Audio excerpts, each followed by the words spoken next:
is open again, and he makes it 3 in a row. Truly a Mickey 3 there. Into the box for Espeleta. Espeleta with the cross. Inside and in for Rogers.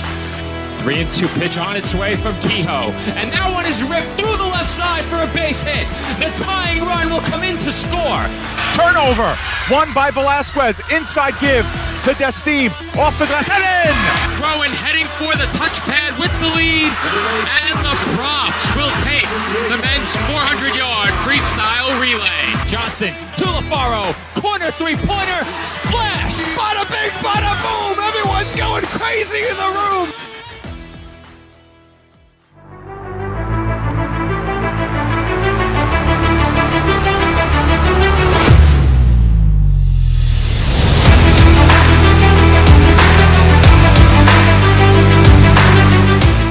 From the Joseph F. Facina Field here in beautiful New Rochelle, New York, the PDF Sports Network is proud to welcome you to coverage of the Elite Football Alliance and the kickoff to their 2022 season.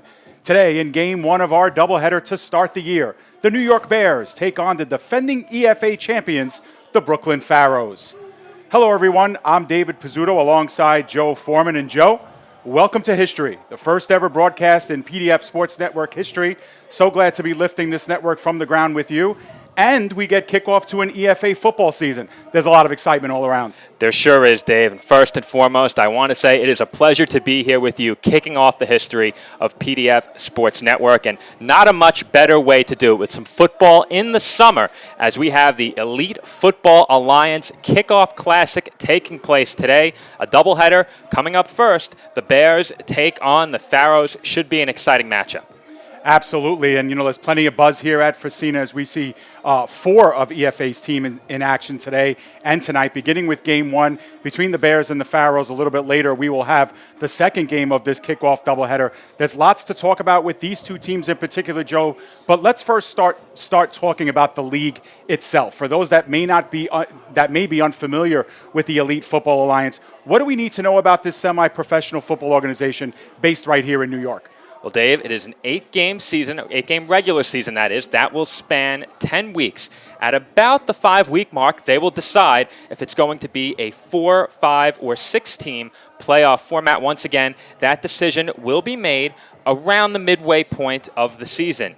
If 5 teams were to make the playoffs of the 6 teams in the league, the top seed would get, the 4 and the 5 would have a play-in game. So 4 and 5 play-in, then the 1 seed would take on the winner of that game, and the 2 seed would take on the 3 seed. Early to be talking about playoff positioning, but that would be the scenario moving forward down the line. And speaking of playoffs, one of our teams playing in today's game, the Brooklyn Pharaohs, coming off of a league championship last season. That's right, and you mentioned, playoff scenarios. When you only have a season with 8 regular season games, that does play a factor because every game counts, and that's the beauty of the EFA, and that's why today and tonight's games are so important, especially for these 2 teams. Joe, you mentioned about the Pharaohs. They are the defending champs. They went 8-2 last year, their first year in the league. Their 2 losses came to the Long Island Red Devils, who are no longer in the EFA, but they got revenge against the Red Devils in last year's championship. It makes them the team with the bullseye on their backs heading into 2022. It sure does, and they had a distinct advantage last year. As we spoke last night with one of the team owners, and his take on the Pharaohs and their advantage during last season is that they had a full squad. And taking a look at that Brooklyn Pharaohs sideline, it is a sideline filled with players, names and numbers on the back of those jerseys. We always appreciate that. As you can see some of the Pharaohs near the bottom of your screen. We'll get the wide shot, so perhaps you can get a look at that Brooklyn Pharaohs sideline. But as you said, Dave, they certainly come in the favorite on paper. I'm very excited to see them play, and they'll get their first matchup of the season against the New York Bears squad. Yeah, one of the guys we heard a lot about was Reem Williams, the quarterback of the Brooklyn Pharaohs. He does a lot of passing. Brooklyn Pharaohs are one of the teams that do air the ball out regularly, but he also has wheels, Joe. He can run the ball as well. We're going to see a lot of Kareem Williams. We sure will. A dynamic playmaker for this Pharaohs team, and last season he was the team leader in both passing and in rushing. So Williams, definitely a player to watch out for, a huge playmaker on this Brooklyn Pharaohs offense. Definitely someone that we will be keeping our eye on throughout this game, and someone the Bears would be wise to keep a close eye on wherever he is on the field, though he will get the start at quarterback.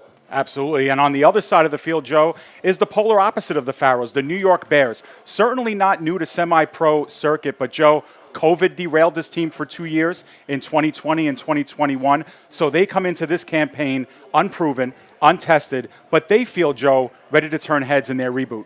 They are coming off of a 2-year hiatus, but that is not due to team performance. The Bears, we know, are very excited to get back out there, and we would be remiss if we didn't mention that this season will be played and dedicated to Blake Katkowski, former Bears player. His number 20 was retired by the team. We do expect his father, Bruce, to be in attendance as well. So the Bears playing for one of their players who recently passed away, and a lot to play for, certainly. Not only a focal point of this team, but a great person, as attested to by the other league owners and his teammates. A lot to play for the Bears, in addition to their return to league play. That's right, and one of the players we'll be focusing on, of course, as we do for most of the teams, are our quarterbacks. And for the Bears, we believe that it'll be Juan Rodriguez who will be there. He's a dynamic player offensively, and the Bears' offense is going to roll through him, Joe, and he's going to be tested. The Pharaohs' defense was pretty stout last year, and we'll see how the Bears can maneuver against last year's champion, and that should give us a pretty good idea of how this league stands here after week 1. It sure will. And something we spoke about last night is that we really don't know what to expect in week 1. A lot of teams not aware of some of the personnel that the other teams have picked up during the offseason. You and I highlighted a couple of names to watch, both at the quarterback position in Williams and Rodriguez. But the truth is, a lot of these teams don't know what to expect coming into their season opening matchups. And it should be very interesting to see what these two teams look to do on both sides of the ball in this first week of EFA play. That's right, and this is the first of 2 games here at Facina Field. Later on tonight, it will be the Empire State Demon Knights taking on the Harlem Gators. Another good test. That game, a rematch of the championship 2 years ago, but 2 teams also looking to do some damage. Joe, you mentioned about the league itself. There are 6 teams in the league this year, the same as there were last year. The Red Devils out after last year's championship campaign, which they lost in the final, and the Bears in. Most teams will play other teams twice, but every team will play every other team at least once, like you mentioned, the 8-game season. Well, speaking of some of the other teams in the league, as you just touched on, Dave, of course, we have the Pharaohs and the Bears in Game 1, and then we have the Demon Knights and the Gators coming up in Game 2. The Demon Knights, along with the New York Bandits and the New York Legions, among the founding members of the EFA. Another founding member was this New York Bears squad, but as we mentioned before, they are taking a 2-year hiatus after an appearance and defeat in last year's championship game. The Long Island Red Devils no longer a part of the league, as you mentioned. So the Brooklyn Pharaohs, coming in off of a championship, certainly have plenty to play for here this afternoon, looking to repeat. And as we said, Dave, on paper, they appear to be the team to beat, but this New York Bears team certainly could surprise a lot of people coming off of that 2-year hiatus. And as we said, they have plenty to play for as well. Right, and the EFA itself is an offshoot of the 5-Star Football League, which ran for many years from 2010 to 2017, one of the more wildly successful semi-professional football leagues in the area.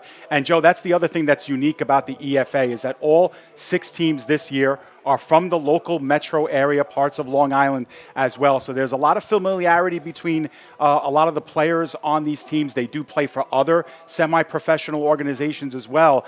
And when push comes to shove in mid to late October, when a champion is crowned, that's a huge amount of bragging rights for an entire year. It sure is, Dave. And something else we spoke about that's very unique to this league is the implementation of a call-out schedule that allows teams to draft their home opponents. When we heard about this process last night, it intrigued us quite a bit, and it helps to stimulate some rivalries throughout this league. No team wants to be chosen as one of the teams that the selecting team will play on their home field. So at that point, you are locked into a road game against the team that has chosen you. So definitely an interesting quirk for the EFA. And another very interesting aspect of the league is the lineup line, where every player on every team who is in attendance for a given game will line up. They will get them on video. They will say their name and say their number. That way they can ensure that when playoffs come, teams are using eligible players. You must play in 4 regular season games to be eligible for the postseason. Those are some conversations that we'll likely have down the line as the season moves forward.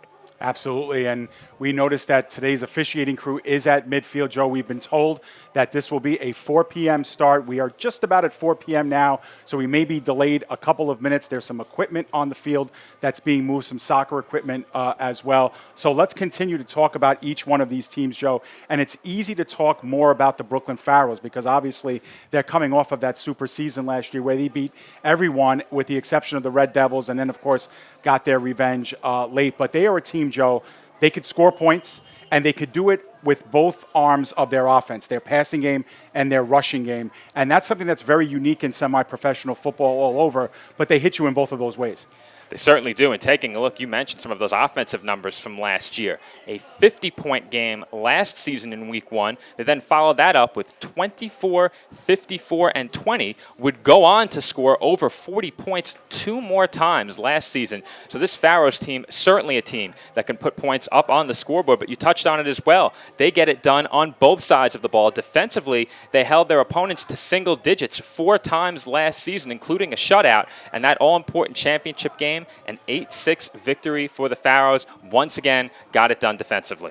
Yeah, absolutely. And they scored an average of 28.8 points per game and only gave up 15.7 per game. It was one of the biggest differences between offensive and defensive output. So when they win their games, they do tend to win them pretty big. They like to put distance between them. And, of course, they pass the ball and run the ball well. But defensively, Joe, they're also pretty stout up front. One of the things that we've heard is that they can push the line of scrimmage. And on defense, that matters a lot, especially with guys playing both ways on the offensive and defensive line. Getting that push into the backfield, it disrupts the quarterback on passing plays. It breaks up, blocking schemes from the run game. So that's another way that Brooklyn attacks you, perhaps a little bit more quietly than what their offense does. Yeah, and taking a look at their defensive returners last night. Now, I should mention and preface with the fact that some teams do not update their rosters until shortly before the game on Week 1 of the season. But assuming the Pharaohs didn't make any late changes to their roster, their top 3 tacklers from last year not returning on the defensive side. So it could be an interesting game for them on the defensive side of the ball. Looking on the other side one final time, the offensive side of the ball, their top 4 receivers, top 2 rushers, and their top passer all returning this year. And we already highlighted Kareem Williams. He is their leading passer and rusher, as I mentioned before. Karan Anderson is the backup at running back. He is returning. He was second on the team in rushing last year. Their top 4 receivers all back as well. So it should be very interesting to see how they perform on both sides of the ball. And taking a look toward midfield, it looks like we are having the opening coin toss and could be set to get underway in the next couple of minutes. Yeah, and with their backs towards us are the Pharaohs, and we do see Kareem Williams all the way to the left of your screen. He is their playmaker. We will keep an eye on him. 5'11", 180 out of William Patterson University, but his hometown right here in Brooklyn, New York. Also back there, Romario Vincent, Malachi Bucknell, also there. And the big guard, number 78, Vince Hardy, is out there for the coin toss. We'll give you some of the Bears out there as well, as there's a lengthy discussion. Calvin Webb is out there for the Bears as well. Joe, one of the things we learned about the EFA is that the rules very similar to what we know from the NFL. A couple of other small nuances. Receivers need to have 1 foot in bounds to have possession after a catch. Pass interference calls are 15 yards and an automatic first down. They are not spot fouls here, and you can advance fumbles. And if we do have overtime, Joe, Texas shootout rules.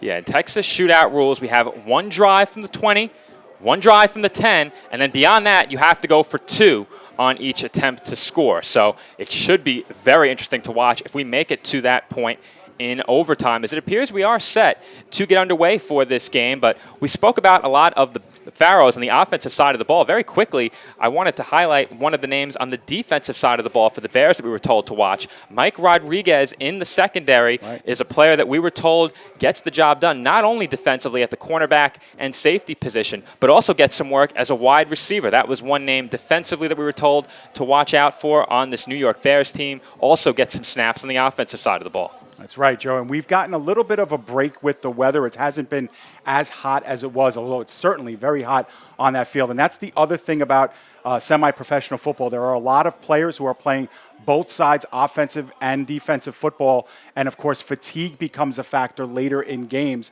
Both of these teams will be playing in that bright sunshine for pretty much all 4 quarters.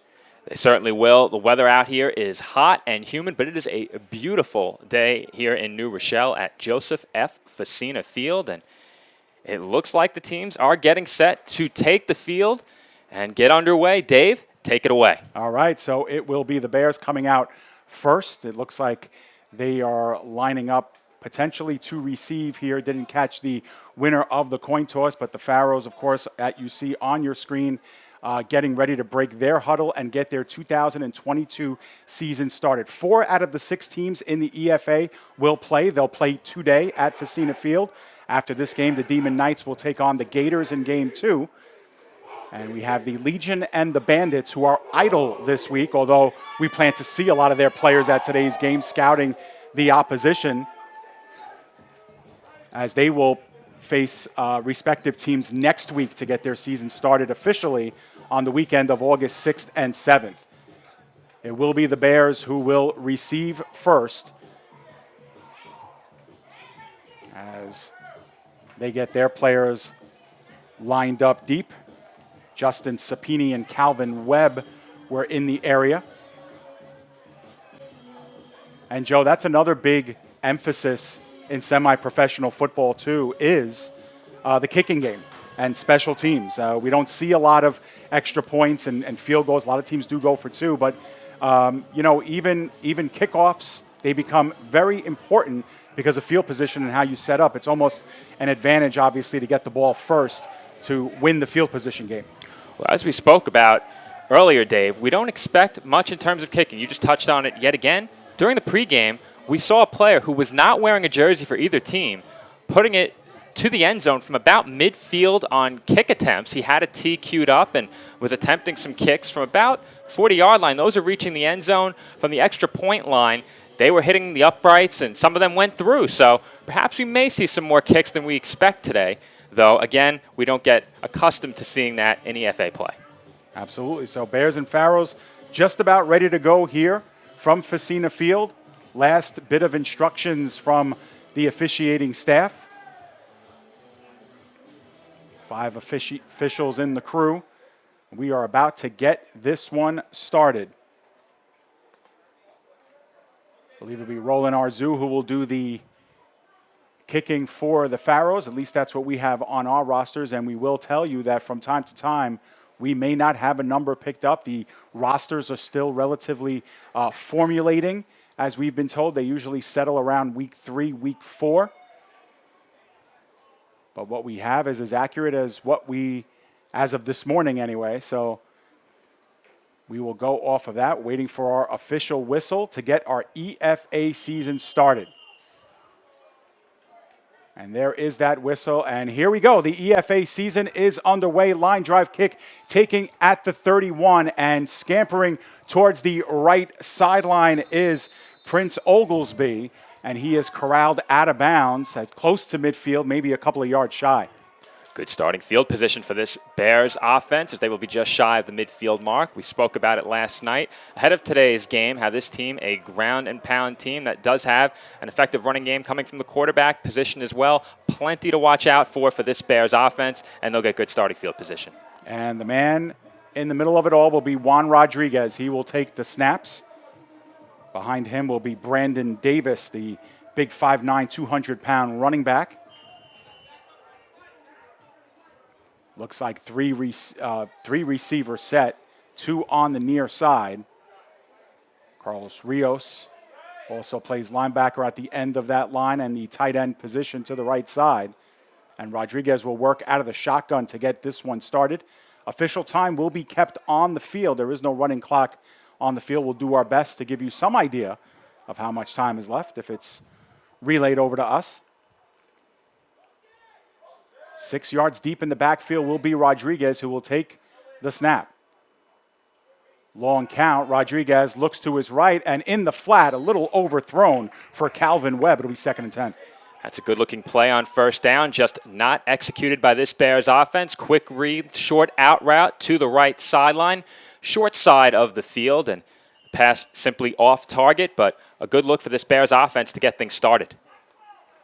Yeah, absolutely. Keeping the Pharaohs on their toes, making sure they backpedal on first down. We'll see if that softens them up on second. Of course, the pass makes it easier to run the football, Joe, and the run makes it easier to throw later in the game. You know, that's probably on the Bears' thoughts. Their first play from scrimmage in over 2 years was an incomplete pass. And now coming in motion is Davis. He'll line up as a wideout. Lots of movement up front, no whistles, and getting rid of it and doing well to do so was Rodriguez. Looks like an unabated here to the quarterback, Joe. Unless they let that play fly because there was movement on the defense, encroachment, and it will be a 2nd and 5 coming up as half the distance will be taken off for the offsides on the defense. Very long count that time by Rodriguez, Joe. Got the Pharaohs to jump. Certainly a good job by the Bears signal caller. Keep the defense on their toes, and after giving up 5 yards in the dropped first down pass, they pick up that 5 back on the penalty. Rodriguez continues to work out of shotgun. Davis right behind him, trips right. It will be the give to Davis. Right up the middle, a little bit of a hole. Now he gets it over to the right side, and he'll have a first down and plenty more as he's taken down at around the 35-yard line. A lot of real estate right up the middle, Joe, and Davis able to bounce it off to the right. Certainly a good start for this Bears running game. A gasher on their first attempt on the ground, and just like that, they are in Pharaohs territory. 1st and 10 from the 35-yard line will be the Bears. They've lined up in the gun on every formation so far. That was Davis's first touch.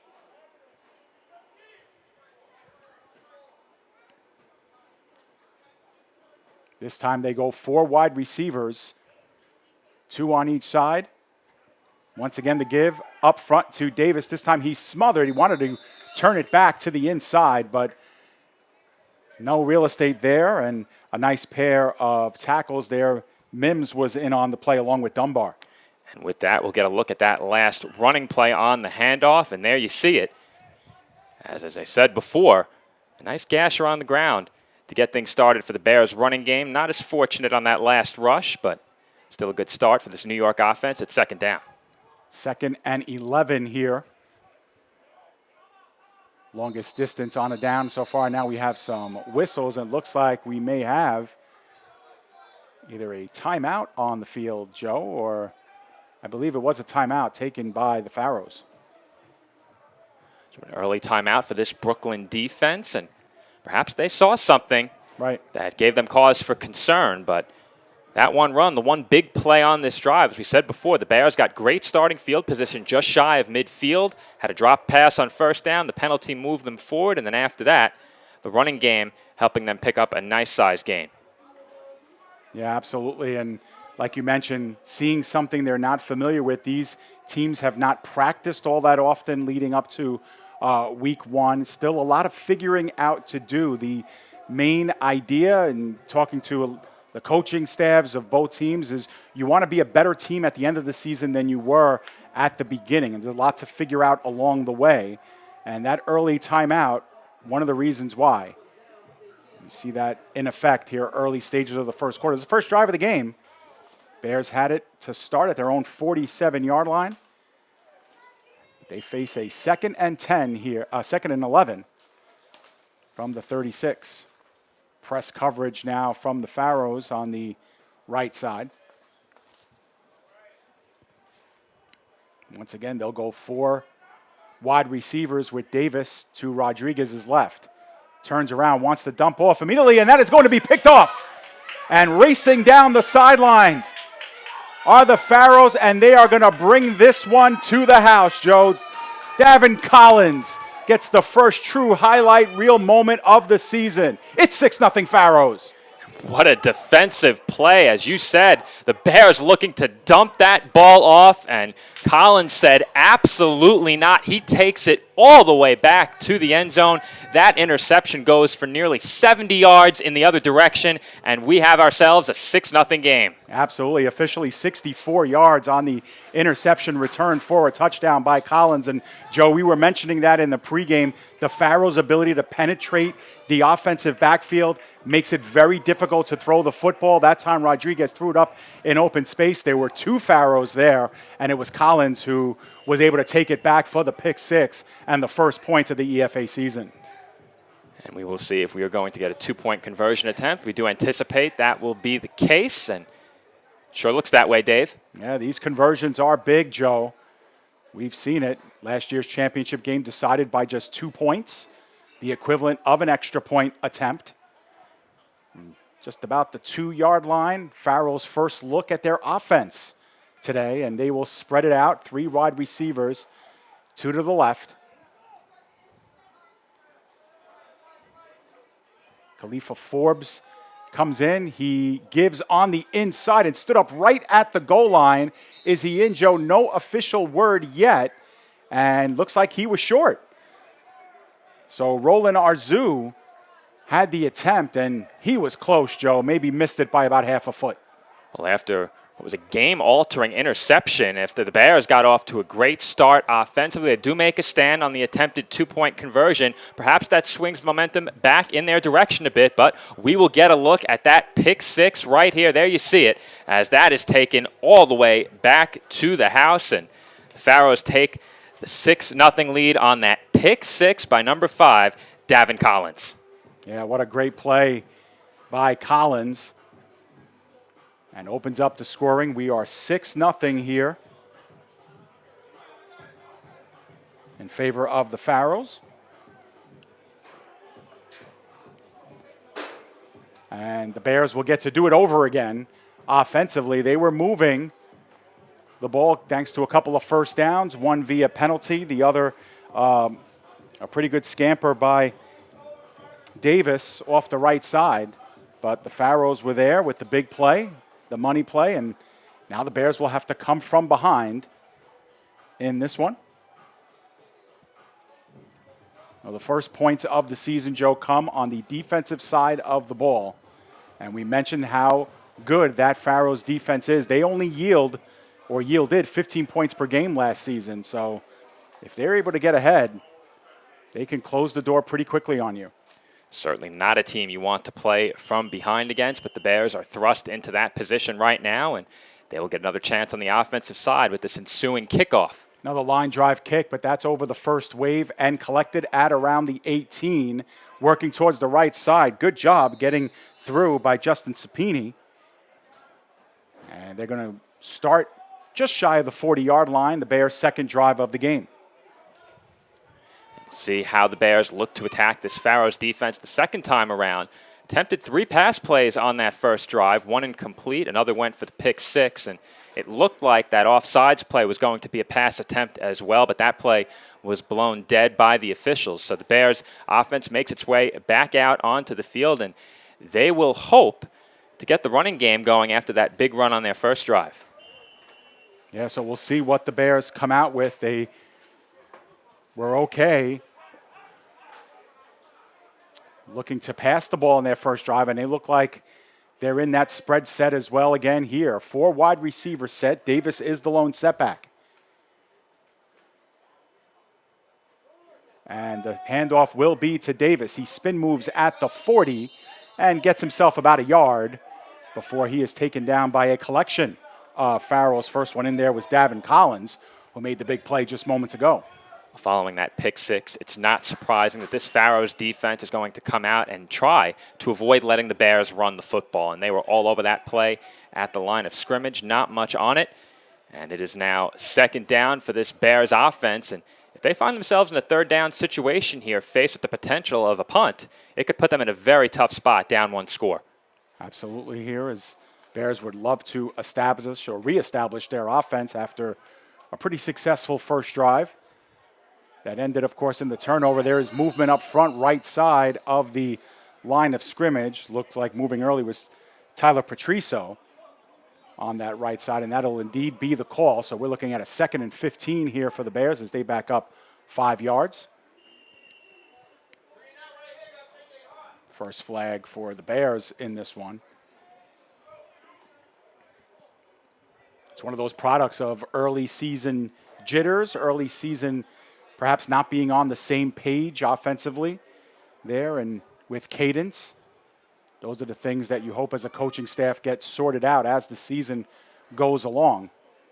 But in any event, the Bears at their own 35 will face a 2nd and long.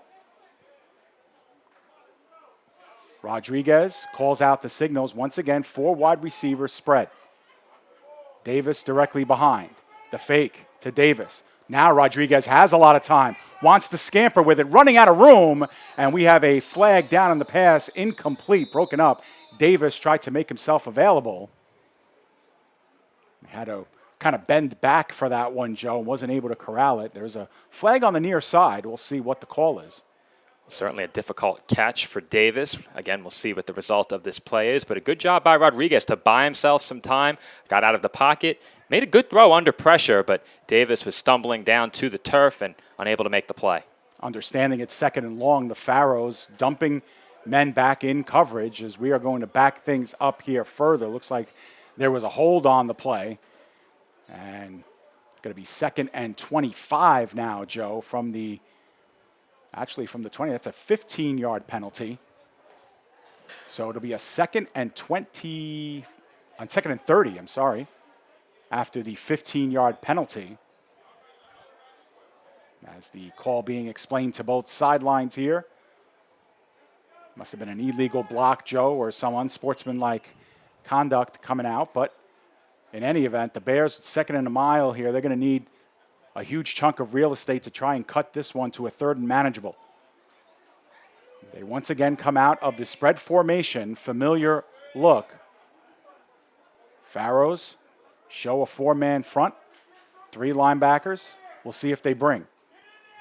They only rush 4. Rodriguez does have some room. He looks sideline, and that'll be out of bounds. Nearest Bear there was Dontic Jones, but Collins was lurking in the neighborhood again, Joe. Well, you mentioned the linebackers in the vicinity of the line of scrimmage, and the Pharaohs very quickly dropped out of that look and into a zone defense. And along this near sideline, a couple of the Bears receivers very close to one another, and that's where Rodriguez was looking to go with the football, and that allowed the defender the best chance to make the grab along that near side, but that ball traveled over the sideline and out of play. So 3rd down and 30, Joe. Not too many plays in the playbook for this one, but we'll see what the Bears can offer. Spread formation again, the Pharaohs. Last time only rushed 4. We'd assume that would be the case here. Timeout is called by the Bears, so they have called their first timeout. And Joe, while we do have a timeout, let's step aside and take a break. And when we come back, more EFA football. You're watching Bears against Pharaohs here on the PDF Sports Network.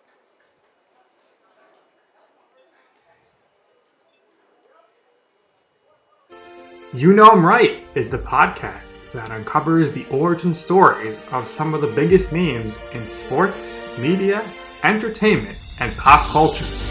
On the show, hosts Nick and Joe walk guests through the retelling of their humble beginnings, covering an array of topics from specific interests and hobbies to personal opinions regarding each facet of their industry. You Know 'Em Right offers insight on how to adapt and advance, and offers alternative advice as opposed to a one-size-fits-all strategy. Above all else, the number one goal of You Know 'Em Right is to offer listeners an exclusive behind-the-scenes vantage point not found anywhere else through its increasing list of professional connections. With a following that continues to grow daily, You Know 'Em Right is transforming into a must-listen podcast in the right place at the right time. Find the show on Spotify, Apple Podcasts, iHeartRadio Podcasts, Amazon Music, YouTube, Twitter, TikTok, Facebook, and Instagram. You do not want to miss an episode of You Know 'Em Right.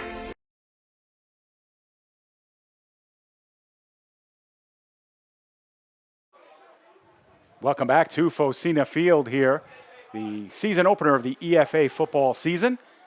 Missed a play during our commercial break. It was a screen pass over to the right side that went for no gain. And so on 4th and 30, we'll see our first punt of the game. And Joe, I believe we are seeing the young man who was booting them from 40, 50 yards in pregame. Can't get a number on him just yet. And that one is a line driver that is heading out of bounds and does at about the 46-yard line. We'll see where they spot it. But the Pharaohs will have some great field position here to start their first true offensive drive of the game. Of course, they lined up offensively for a 2-point conversion that failed. But not bad, Joe, when your offense can come onto the field and they have a 6-point lead. Certainly not, Dave. And I'm going to take another look at that punt very quickly. I think that might have been tipped, as it was awfully close. We'll see if we can catch it on replay. That one certainly shanked toward the far sideline, a low-line drive. I think there might have been a tip there. We'll get one more look at it ahead of this next play if we can, but perhaps we'll wait until the next down. Either way, that was awfully close. Yeah, well, again, the Pharaohs' ability to penetrate into the backfield can cause a lot of problems. The Bears unable to move the ball at all on that last drive. In fact, going backwards 20 yards via penalty. And we get our first look at the Pharaohs offensively. 4 wide receivers with Kareem Williams taking the handoff, and he does hand it off, and close to a first down will be Paul Hunter. I believe, Joe, the Pharaohs do have 2 players who are wearing number 2. Certainly difficult for us to distinguish exactly who is who without official rosters updated shortly before this game, but we are doing our best. And I know, Dave, you have the most up-to-date information as of our departure from New York earlier today. He has Prime on the back of his jersey, so that could be a nickname. But Paul Hunter was a big runner last year's Pharaoh team, so we would assume that he is back. And if he is indeed wearing number 2 in place of Khalifa Forbes, then we'll go with it. He'll take it up the middle, and this will be about a 5-yard gain. The pack still moving to the 30-yard line. Either way, first down on 2nd and short. And with that, we'll get a quick look at that first down run. And here it is as Pharaohs continuing to move out toward midfield and got a bit closer on that last carry. In fact, they're out across midfield, I should say. As we have 1st and 10 now from the 30. They took over at about the 46. Pharaohs in business. Looks like the down markers are a little out of sorts, Joe. They have it as 3rd down, but I don't think that's the case. There's a flag down on that last play. A flare out to the left side. That was about a 3 or 4 yard gain. We'll see what call we get here. They will discuss it a little bit.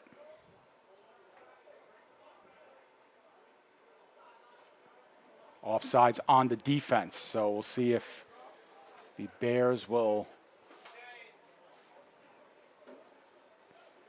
As the Pharaohs draw closer and closer to the end zone, this stop becomes much bigger for the Bears as play is set to resume here. It is first down. Yep, 1st and 10 from the 25-yard line. 3/4 of the way home for the Pharaohs, who have a 6-point lead.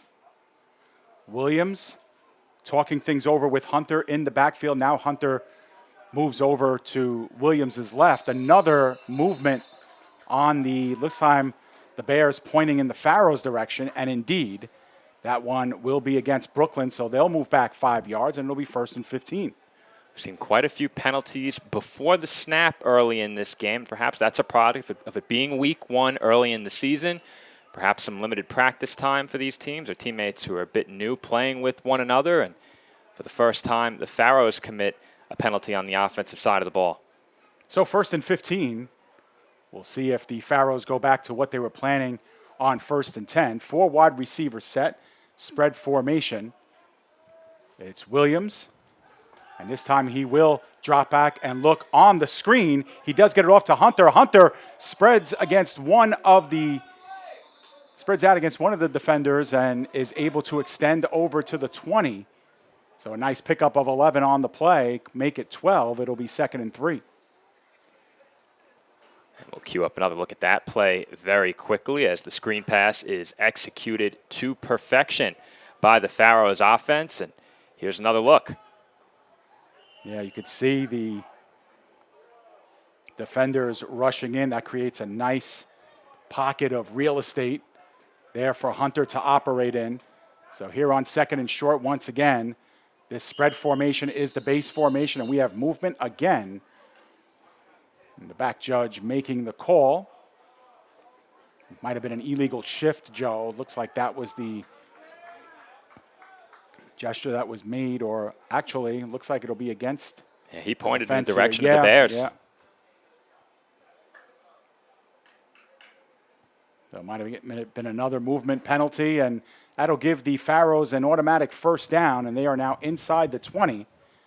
So a little bit of red zone offensive play calling for the Pharaohs we will see. Clock will once again start on the whistle. And it will be Kareem Williams operating once again out of the shotgun formation. 4 wide receiver set. Bears show 4 on the line. They rush 4, and now the throw in the end zone, and it's over everyone and out of bounds. Closest receiver there was Khalil Doumbia. Lots of whistles here as we have more flags down right around the line of scrimmage, Joe. So we'll get an idea of what this will be. Might have been a hold, Joe, as looked like Stephen Hilaire was making a beeline to Williams in the backfield, might have gotten taken down on the way in. And indeed, they're going to back up 10 yards.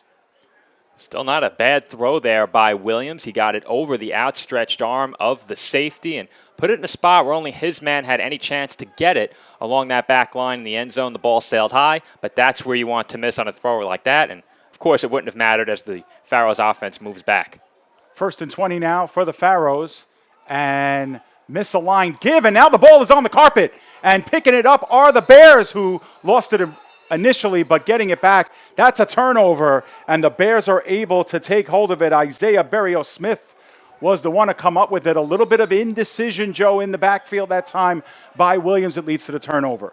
Yeah, bad giveaway there, but new life for this Bears team as they were beginning to get backed up toward their own end zone, facing a 2-score deficit, but instead they forced the turnover on defense, and we'll see if that breathes some new life into this Bears offense as I'll cue up another look and see exactly where that ball came out. It looked like it was being bobbled for quite some time before it was lost immediately following the handoff. Here's another look. Yeah, it looked like at the very last moment, Williams wanted to take it himself, and it's just misaligned. By that time, the defense was on him. And a muffed handoff there leads to the first turnover in the other direction. So turnovers are 1 apiece. And actually, Joe, yep, ball will be spotted at the 21. I thought the Bears picked it up a little bit further down the field, but not the case. So at the 21-yard line, the Bears will have possession. Juan Rodriguez gets set for his 3rd offensive go-around here. We touched on it, Dave. Modified NFL rules, you can advance a fumble in the EFA off the recovery. Preston Persona in motion, but that play is going to be blown up in the backfield. Nowhere for Kevin Pear to go as he is wrestled down 6 yards behind the line of scrimmage. And a great play that time by the Pharaohs, and Leon Burke leading the way. And here's another look at that play blown up in the backfield by this Pharaohs defense, and that's one way to respond following the fumble. Immediate penetration, and they get into the backfield shortly following that handoff. That could have created a very dangerous situation for a potential fumble, but good job to hold on to that ball. Not a good start for this Bears offense. 2nd and 16 will be the count. The Bears, who moved the ball on their first possession, but guilty of the pick 6 turnover. That's the difference in the score. They went backwards on their second drive, 20 yards in penalties.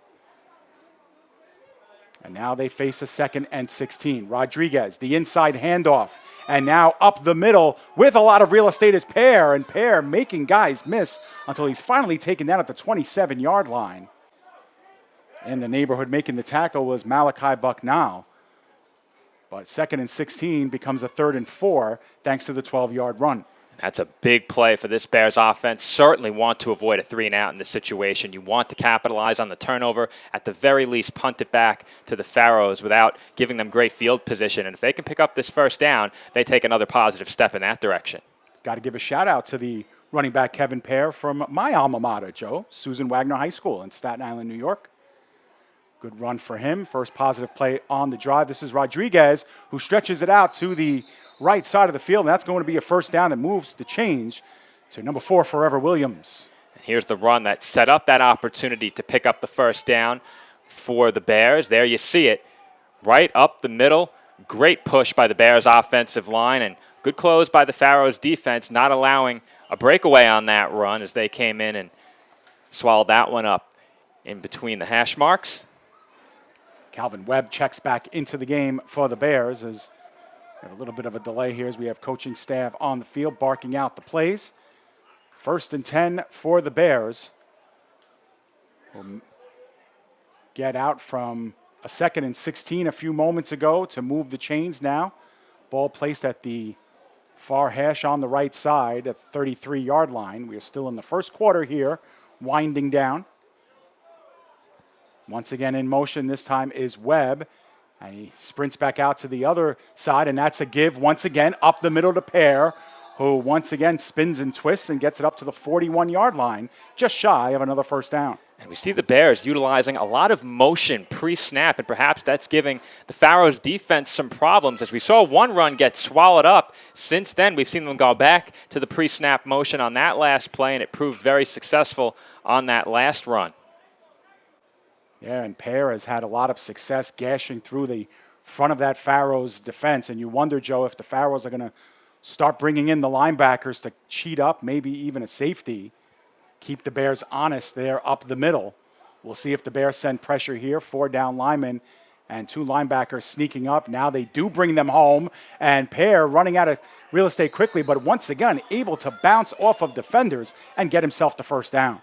Here's a look at that last run by Pear, who's having himself quite the drive. You see the pre-snap motion at the start of that replay. Then following the handoff, he scampers out across the 40-yard line. So it's been a very good drive here for Pear after the Bears convert that 3rd down behind the arm of Rodriguez. They're getting it done both in the air and on the ground right here.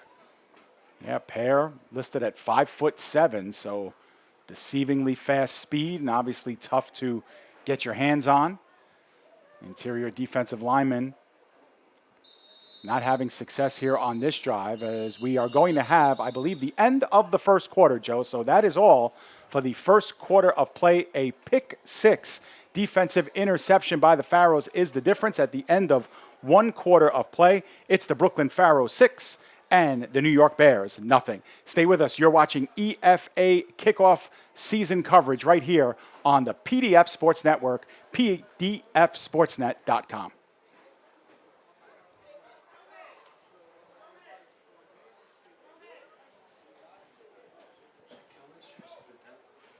Good down.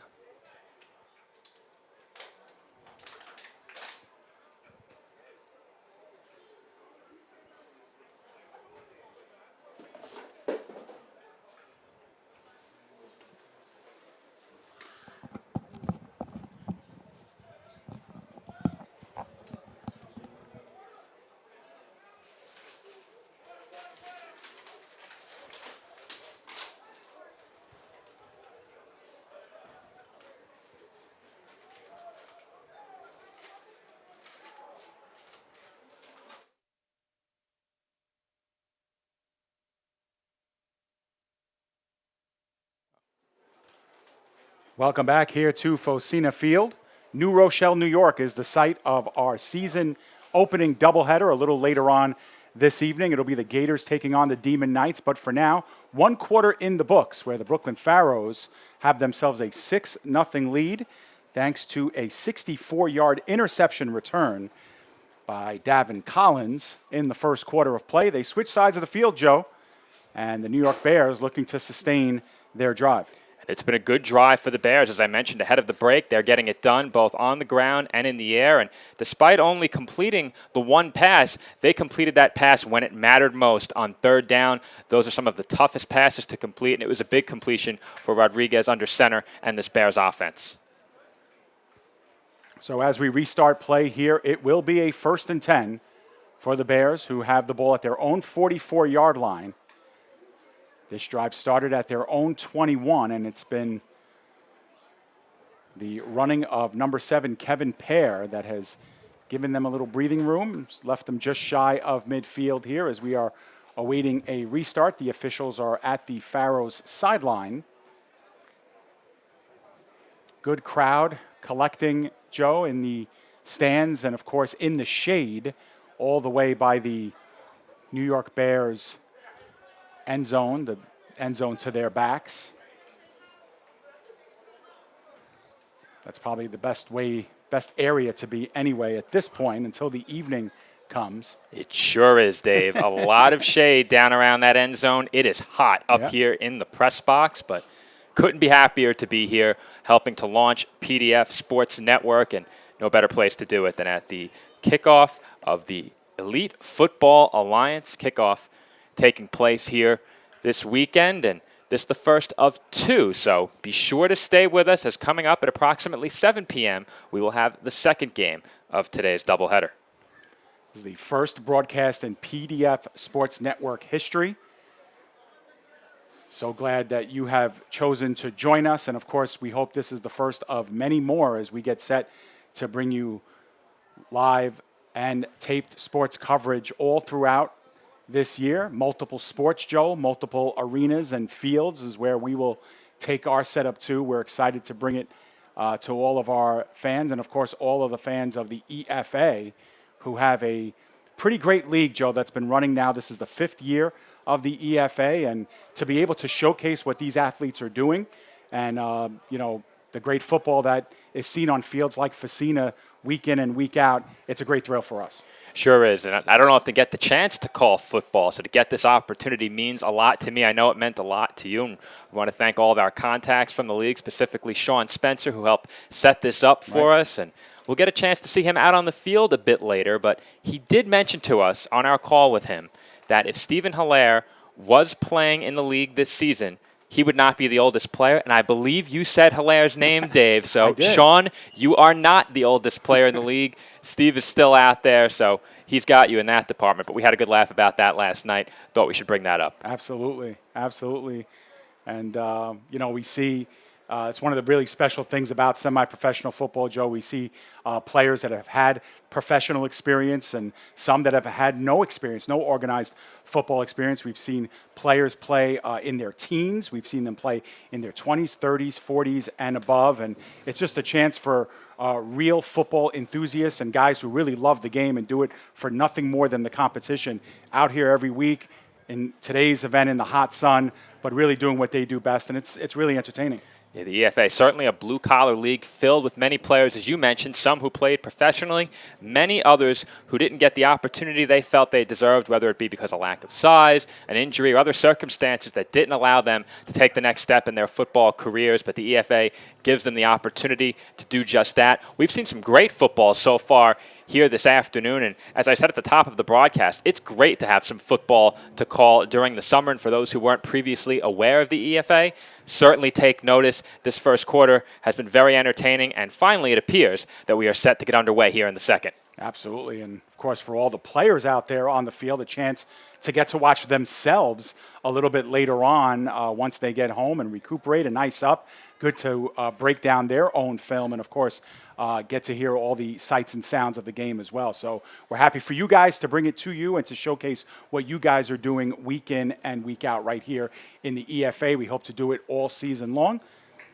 And you're right, Joe, lengthy delay here as the officials are talking to both staffs and trying to figure out what exactly is going on. Perhaps it's a clock issue, but we know that there is some EFA personnel down there as well. While we do have the break, we should mention we did speak to Sean Spencer last night, but we want to thank Ed O'Brien, Chester Joseph, Eddie Dixon, commissioners of the EFA, of course, for having us here, being able to showcase their league and potentially working on showcasing these players throughout the year. And thrill for us to be here and getting set for 2 really good football games as well. And You know, Joe, that's one of the things that we knew going in, even without talking to some of the personnel, is year to year things change. And this opening weekend is really all about showcasing what you've been doing for the last 9 months. And certainly both these teams already have some tools in their arsenal, but they're showing us more. Expect the unexpected is what we were told last night. And early in this game, Pharaohs had a 6-point lead on the pick six. The Bears looking for an answer. First play of the second quarter coming up, and spinning is Davis, who gains the 45 and just over to the 46. So a hard couple of yards for Davis, who had checked back into the game. Now the Bears will make some other personnel decisions here. Long break between the first and second quarter, but we are looking at second quarter action here between the Bears and the Pharaohs. Game 1 of 2 here from Facina to kick off the EFA football season. Joe Foreman will bring you the play-by-play for Demon Knights versus the Gators. A great matchup. We're looking to see some great players and some great play in that one as we have a timeout that is being called by the Bears. So after a very lengthy break in between quarters, we have a timeout to open the second quarter. And I'm not sure if there was a discrepancy somewhere down on the field with the coaches and the officials, or a discrepancy or a disagreement over something between the two teams, but both teams returning back to their sidelines. We'll have another break. Absolutely. Let's take a break. When we come back, more EFA football action. Stay with us.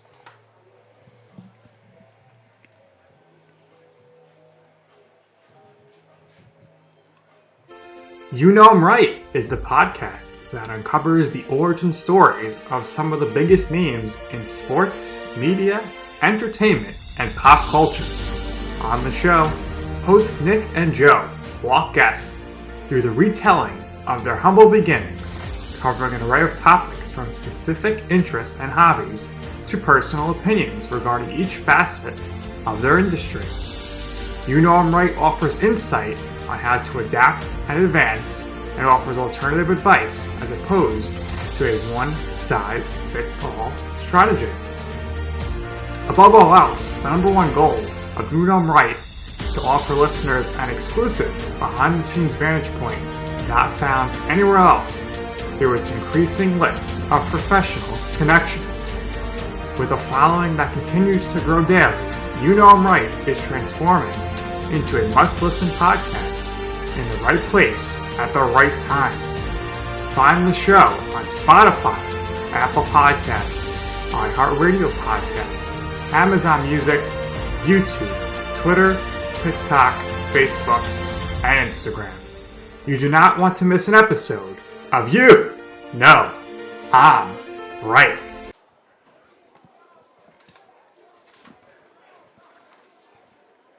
Welcome back here. Kickoff of the EFA season. And as we come back, we have a penalty that has been called. So flag was down on that 2nd and 8 attempt before our play got underway. So we'll see what the official ruling is. False start from the offense. So the Bears are once again going to be actually. They've taken the result of that last play, Joe. So it'll be 3rd and 8 instead of a 2nd and 13. The Pharaohs opting to give the Bears a 3rd down. Now the Bears making some wholesale changes as several players going off to the sidelines. Now, Dave, did they signal who called that timeout ahead of break? Because, yes, the Bears did. Okay, if you're either team, but specifically the Bears, if you called the timeout in that spot, you hate to come out and then commit a penalty, a false start penalty on your first play. Even worse, that you put yourself now in a 3rd and long situation. We'll see if they can come through with a big conversion once again. So here we go, 3rd and 8. 4 wide receivers set for the Bears, 2 each to the right and left. Rodriguez does have time and wants the home run down the sideline, but the pass too long as he was looking in the direction of Carlos Rios. It was about 4 yards ahead of him, Joe, and Rios did lose the coverage, which was Paul Hunter, but I think Hunter let him go after he realized that ball was uncatchable. And it'll be 4th down, and the Bears will fix the punt. Big opportunity goes by the wayside for this Bears offense right there. And here's a quick look at it. As you see, this ball sail over the intended receiver along the far sideline. Tough break there for the Bears offense. So 4th down and 8. We'll see the Bears with their second punt. Their first one might have been grazed as it was a line driver.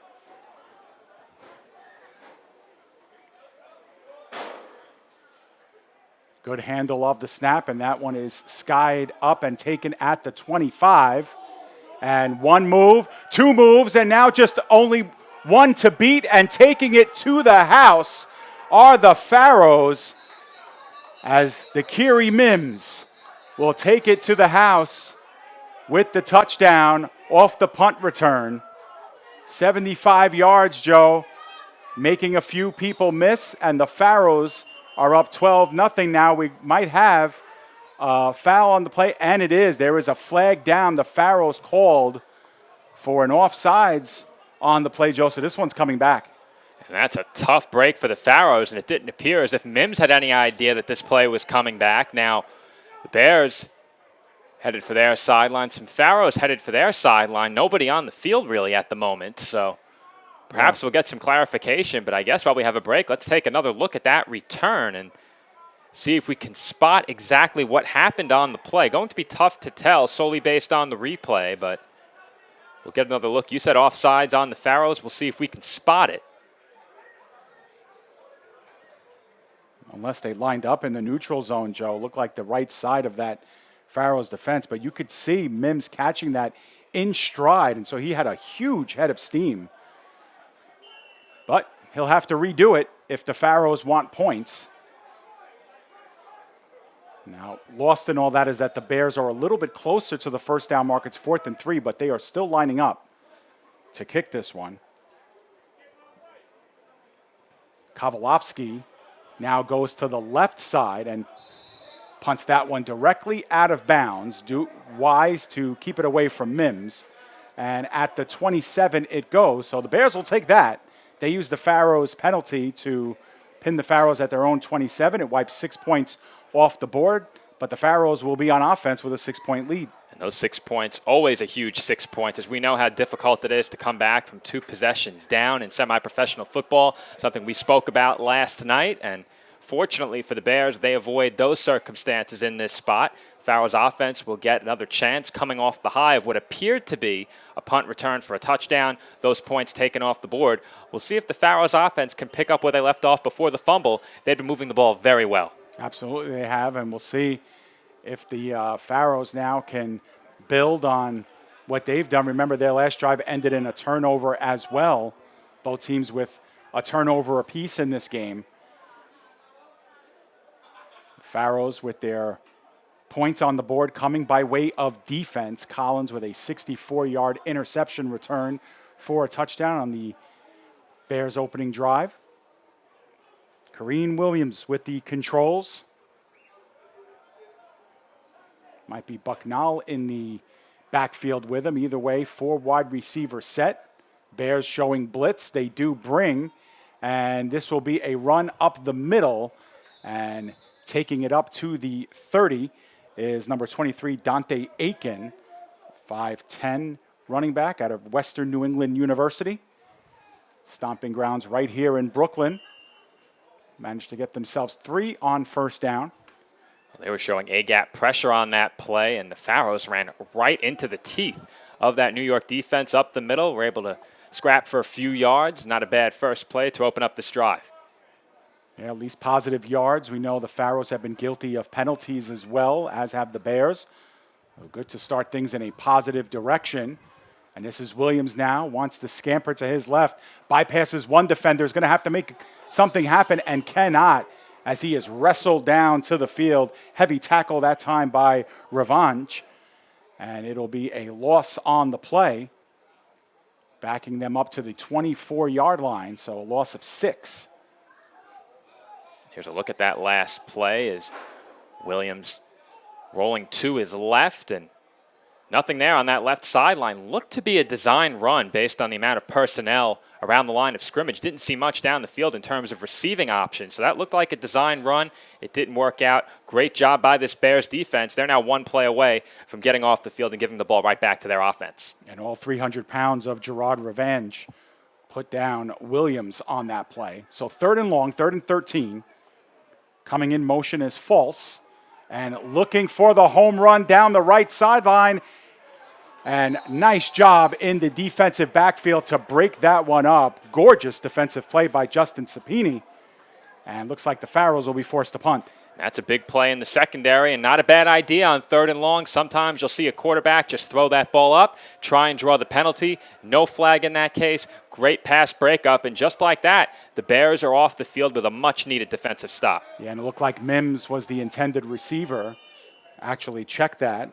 That was Khalil Doumbia, who was the intended receiver. The Pharaohs will bring out their punt unit. It'll be their first punt of the game. Here's a look at that last play as that ball sails along that far sideline. Great pass breakup and good job to avoid the penalty on the play. Yeah, that was not a poorly thrown ball at all by Williams. It's just that it was a great defensive play that was made by Sapini. So tremendous job there, and we're going to see our first punt of the game from the Pharaohs. It might be Devon West who will take the kick, number 52. Good snap, and a rush nearly got there. Short punt that ends up going out of bounds just 20 yards up the field, if that. So that is officially, as flags will come down, and now some extracurriculars, Joe, as teams need to be removed from one another. And everybody gets separated. A lot of contact, Joe, after that ball had gone out of bounds. And both teams separate and do the right thing. Teammates grabbing other teammates. And once this all gets sorted out, Joe, we'll see what these flags turn out to be. Let's put on our officiating caps, Dave, and see if we could perhaps figure out exactly what happened. We're going to have quite the lengthy replay here, but I would think we're going to have quite the lengthy discussion between the officials. So, yeah, just a lot of jarring back and forth, but I think both teams doing a good job, Joe, of getting everybody out of there. It took a little time to sort that out, but teammates helping other teammates, stay there cool, and cooler heads prevail, and that's exactly what happened, and that's what you want to see. It's hot out there, Joe. It's a 6-0 game, and obviously tempers are going to flare, especially when there's stuff that's extra that comes out. But the referees will conference. They're right in front of us here. You see them on the bottom of your screen, and they'll figure this one out, and we'll see how it gets sorted. That ball did go out of bounds at the 42-yard line. So, Joe, if these penalties offset, or if they, in either direction, this could be pretty big, because the Bears can start, if there are penalties on the Pharaohs end, the Bears could start very deep in Pharaoh territory. If it goes the other way, the Bears would have spoiled starting field position in the Pharaohs end of the field. this is a huge drive for the Bears, especially if they start in Pharaohs territory. They are in need of a score. The only score in this game coming on a defensive touchdown, a pick six by Davin Collins in the first quarter. And we are still waiting for the first offensive score of this EFA season. I'm sure the Bears would think that there's no time better than right now for that. And we are still awaiting final word on what the result of these flags will be. And yeah, and I think what's it's not necessarily great for the broadcast, Joe, these lengthy delays, but I think what they're doing is the right thing. They're going to each sideline and explaining what is happening to each coach. So the officiating crew making sure they have lengthy conversations, perhaps issuing some warnings as well. And, that's what you want here. We want to make sure that the play remains clean, that both coaching staffs are aware of what is happening at all times. And it's a very communicative league, and that's what we're doing. And it does look like personal foul on the Pharaohs is going to be called. Unsportsmanlike conduct for the Pharaohs. And perhaps another one for the Bears. So after all of this, Joe, the Bears are going to get some real estate. And it's going to be spotted as they're still moving those chains. they're moving quite a long way, Dave. It looks like potentially Looks like the 14-yard Two personal fouls against the Pharaohs, that would appear. Yeah. 30 yards. That would make sense. 17-yard line. 30 yards in penalties, Wow. although that ball did go out at the 42, so 25 yards 25. in penalties. But how about this, Joe? I mean, the Pharaohs punting from their own 22, and the Bears take over at the Pharaohs' 14-yard line. So negative yardage on that fourth down. And if you are the New York Bears, you obviously have to take advantage of this field position. No doubt about it. They may not get a better chance than this. Certainly not when it comes to starting field position. So Rodriguez, after all of this, will operate out of the shotgun. 4 wide receiver set. It looks like Davis is back in the backfield with him to his right. Long snap count. Rodriguez looks left first. He sidesteps one defender, and that's a jump ball, and it's into the end zone for the touchdown. Great concentration in the end zone, and it's 6 points for the Bears. Preston Persona came down with it. It's 6-6. Big time play by Rodriguez. Big time play by Persona. And a touchdown for the New York Bears as that was tipped in the front corner of the end zone. Strong hands to pull it in by Persona, and now a chance for the Bears to take the lead.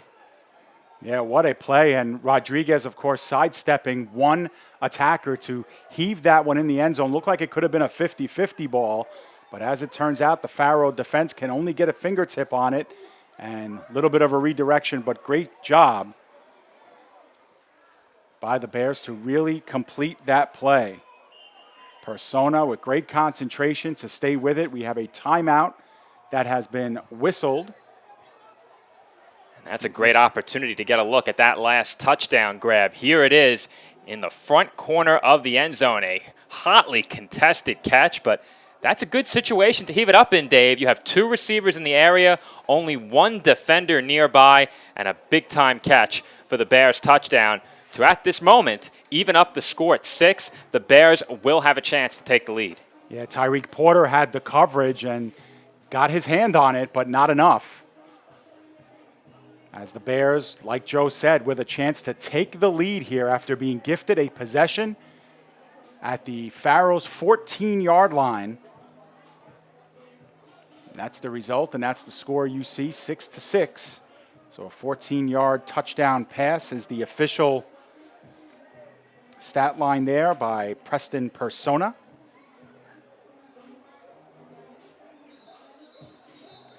And it looks like we are going to see an attempted extra point. A kick attempt upcoming. So I spoke about it during the pregame. We saw some warm-ups taking place on these kicks earlier in the game, and we are going to see an attempted PAT. Tyler Patriso from Wallington High School. Lot of rush right in front of his face, and that one skids out of bounds. Now, we do have a flag down, Joe. The Pharaohs might have gotten in there a little early, but take your pick, Joe. There were 3 or 4 yellow jerseys on top of that ball as it got struck. Now, we do have a player down as well, and it might be the kicker. No, it does not. It's Lysenko, the tight end, coming up a little bit, struggling under his own power. Here's another look at that replay on the blocked kick, and you said it, Dave. Take your pick. 3 or 4 players had a chance to get some fingertips on that one, and that offensive line for the Bears simply caving in. Now, you did say there was some laundry on the field. Well, there definitely was. I didn't get to see what the call was. Both teams have gone to their respective benches. We believe because of the injury timeout, we do see some players down on both ends getting stretched and such. But when this gets all sorted, we'll see what this lines up as. But you see the score on your screen, 6-6. A defensive touchdown by the Pharaohs, and they had a special teams touchdown wiped away due to a penalty. And on one play, the Bears are able to score after the Pharaohs yield great field position off of a short punt and then a collection of personal fouls that lead to 25 yards of penalty and, of course, the 14-yard strike. Well, we have yet another delay now. You have to think that serves the players well in this kind of heat. As I've said several times, and as you've touched on, Dave, it is very hot outside, hot up here in the booth. Many of the spectators have taken refuge in the shade at the opposite end of the field. Both touchdowns scored to our right. The shade is on the left, but it does appear as if the injured player has been helped off of the field, and we are set for a kickoff upcoming. Pharaohs still looking for their first offensive touchdown of this season. The Bears get on the board on the offensive side of the ball for the first time with that last touchdown grab. Absolutely, and that last penalty, Joe, was declined by the Pharaohs as it was some movement up front or a hold, I believe, up front by the Bears. And so the extra point attempt declined, and so it's 6-6, and that's what it will remain. As we will have our kickoff coming up. So we are, I would say, in the later stages of the second, perhaps, Joe, after 2 lengthy drives. We'll see how that plays out. We're at least midway through, I would think, the second quarter.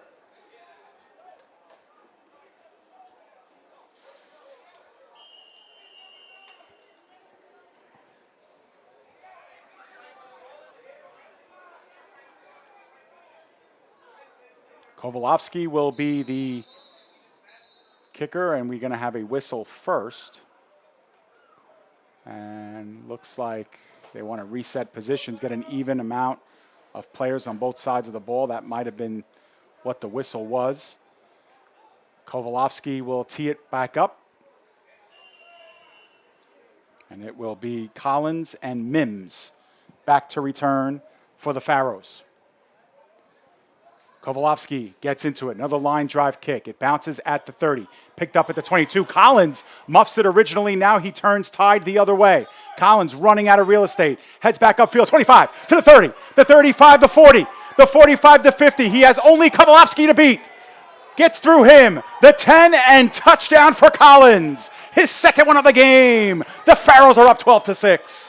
Second touchdown of the afternoon for Collins. He has covered a ton of real estate out there. He had the 64-yard pick six earlier in the game, a huge kick return right here, and in just a few moments, we will get another look at it. But Dave, Collins has proven to be a dynamic playmaker for this Pharaohs team. Got it done on the defensive side. Right here on special teams, he takes one to the house. Officially 78 yards for Collins. And it looked like, Joe, it was more than that because he had to reverse field and go back in time and was able to make up that ground and then some with the over pursuit of the Bears. So the Pharaohs, with a special teams touchdown now to add to a defensive touchdown, have a 12-6 lead on the Bears and hoping to make it a little bit more. Well, here's a quick look at that last kick return. Here it is, and it was a big one for Collins. He was thinking lateral after muffing the ball. You saw him take a look over his shoulder. That option wasn't there. He wisely decides to instead turn upfield, and he had some good blocking in front of him as well. A well-deserved touchdown for him. He read that play correctly, did not pitch the ball back, and fortunately so for the Pharaohs. And that's what happens when you have two very dangerous players in the backfield in Collins and Mims. The Bears over pursue a bit. They think maybe the lateral's coming, and Collins is able to turn that back pedal into a gallop in a hurry. And all he had to do was outrace the defense once he got to about the 40-yard line, and he did that with ease. So Collins having himself a day gives the Pharaohs a 6-point lead, and we'll see if they could capitalize here and go up by 8 points. And so we've seen touchdowns on consecutive plays, Joe. The 14-yard touchdown strike for the Bears, the missed extra point, and then the kickoff return for a touchdown. First trip to the shade for either team on this afternoon as Pharaohs have an opportunity here to make it an 8-point game with this conversion. They will go for 2. Yes, they will. As Williams will have Hunter in the backfield with him. Near side receivers a little tighter to the line of scrimmage. The Bears looking to bring the heat, but it is given to Hunter. Hunter weaves his way in, but he is going to be short of the goal line. Nice job by the Bears. That hole was there for just a moment, Joe, but it closed up pretty quickly, and the score will remain 12-6. goal line counter out of the shotgun set for the Pharaohs, and the Bears read it well. Their D-line crashing toward right tackle and sealing up that hole that you mentioned, Dave, just in time to prevent the two-point conversion from being successful. And the Bears have come up with a couple of stops on conversions in this game already. One following the pick six, and now one following the return touchdown. So if you're the Bears, you carry some extra momentum into these offensive possessions following these holds on the goal line. If you're the Pharaohs, you'd like to execute better in those two-point conversion situations, but it's still early in the first half of this game, and if you're Brooklyn, you have to be happy with a 6-point lead.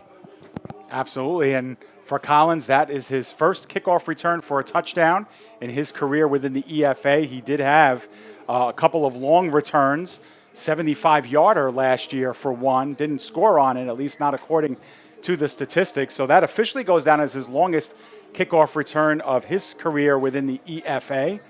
And for the second time in this game, he's given the Pharaohs a touchdown lead. Now they're up 12-6, and the Pharaohs, without the benefits of points on offense, have scored 12 in the game and have another touchdown lead. Who would have thought? We touched on it during the pregame, the amount of points that this Pharaohs offense scored throughout last season, averaging nearly 30 points per game, not scoring on offense yet in this first half, but nonetheless, they have the lead. They've made the two biggest plays of this game, the pick six and the kick return. We'll see if the Bears have another answer. They forced a big turnover earlier to get them back in this thing. They'll have to get it done on the offensive side of the ball. Yeah, but we'll see the Bears now on their special teams kickoff return. See if they could drum something up here, as Quaron Anderson will be the kicker here on the kickoff off the tee. Gets himself a running start, and that's a good kick, end over end. Ends up at about the 13-yard line and taken off to the left side and hit hard down at the 32. And oh boy, was that a shot, Joe. Michael Harper with the stick. That was a booming hit. You could hear that one from up here. We'll fast forward just a bit through this replay and catch the tail end as off of this return. Planted. Wow. What a hit along that far sideline, and perhaps that sends a bit of a message to that Bears sideline. That play taking place right in front of the New York bench. And as I said, Dave, you could hear that shot from up here. Have the feeling when this one gets cut up and the highlight reel becomes real, that is going to be one that makes it. That was a shot. And everybody gets up okay after it, Joe, which is also very important. And for the Bears, coming off their first points of the game, will have the ball at the 35-yard line, hoping to maybe use some of that momentum into this drive, get this one tied up again. It will be Rodriguez once again working out of the shotgun. Rodriguez looking right and in stride and caught at the 45. Reversing field to the 50 is Cameron Abalos, who lost his defender. A little bit of a late hit that might have came out, Joe, on that as well. We'll see if there's penalty yardage tucked into this one. But nice job, Rodriguez, to Abalos for the first time in the game. That was Mims on the coverage, and he went down. So that opened up that passing lane, and coverage was over the top of the receivers. You'll see on this replay, but Rodriguez reading the defense quickly, getting that ball out on time, and here it is. Yeah, we'll take a look again. And Rodriguez was going there from the start. And we'll see if we can get the late stuff that came after. Yep, ripping off the helmet. And don't know if anything came of that, Joe. So the ball will still be at the 50. We did see some laundry on the field. Might have gotten picked up. But the tackle was finalized by Romario Vincent. Either way, the Bears have it 1st and 10 at the 50 as Rodriguez completes the 15-yard pass to Abalos and now gets the signals from his sideline. See what they do here on 1st down. Pear is in the backfield with Rodriguez. Pear had some success running the ball mid-stages of that first quarter. And we got motion again on the right side by the Bears. That was easy to point out. Tyler Patriso guilty of his second false start of the game.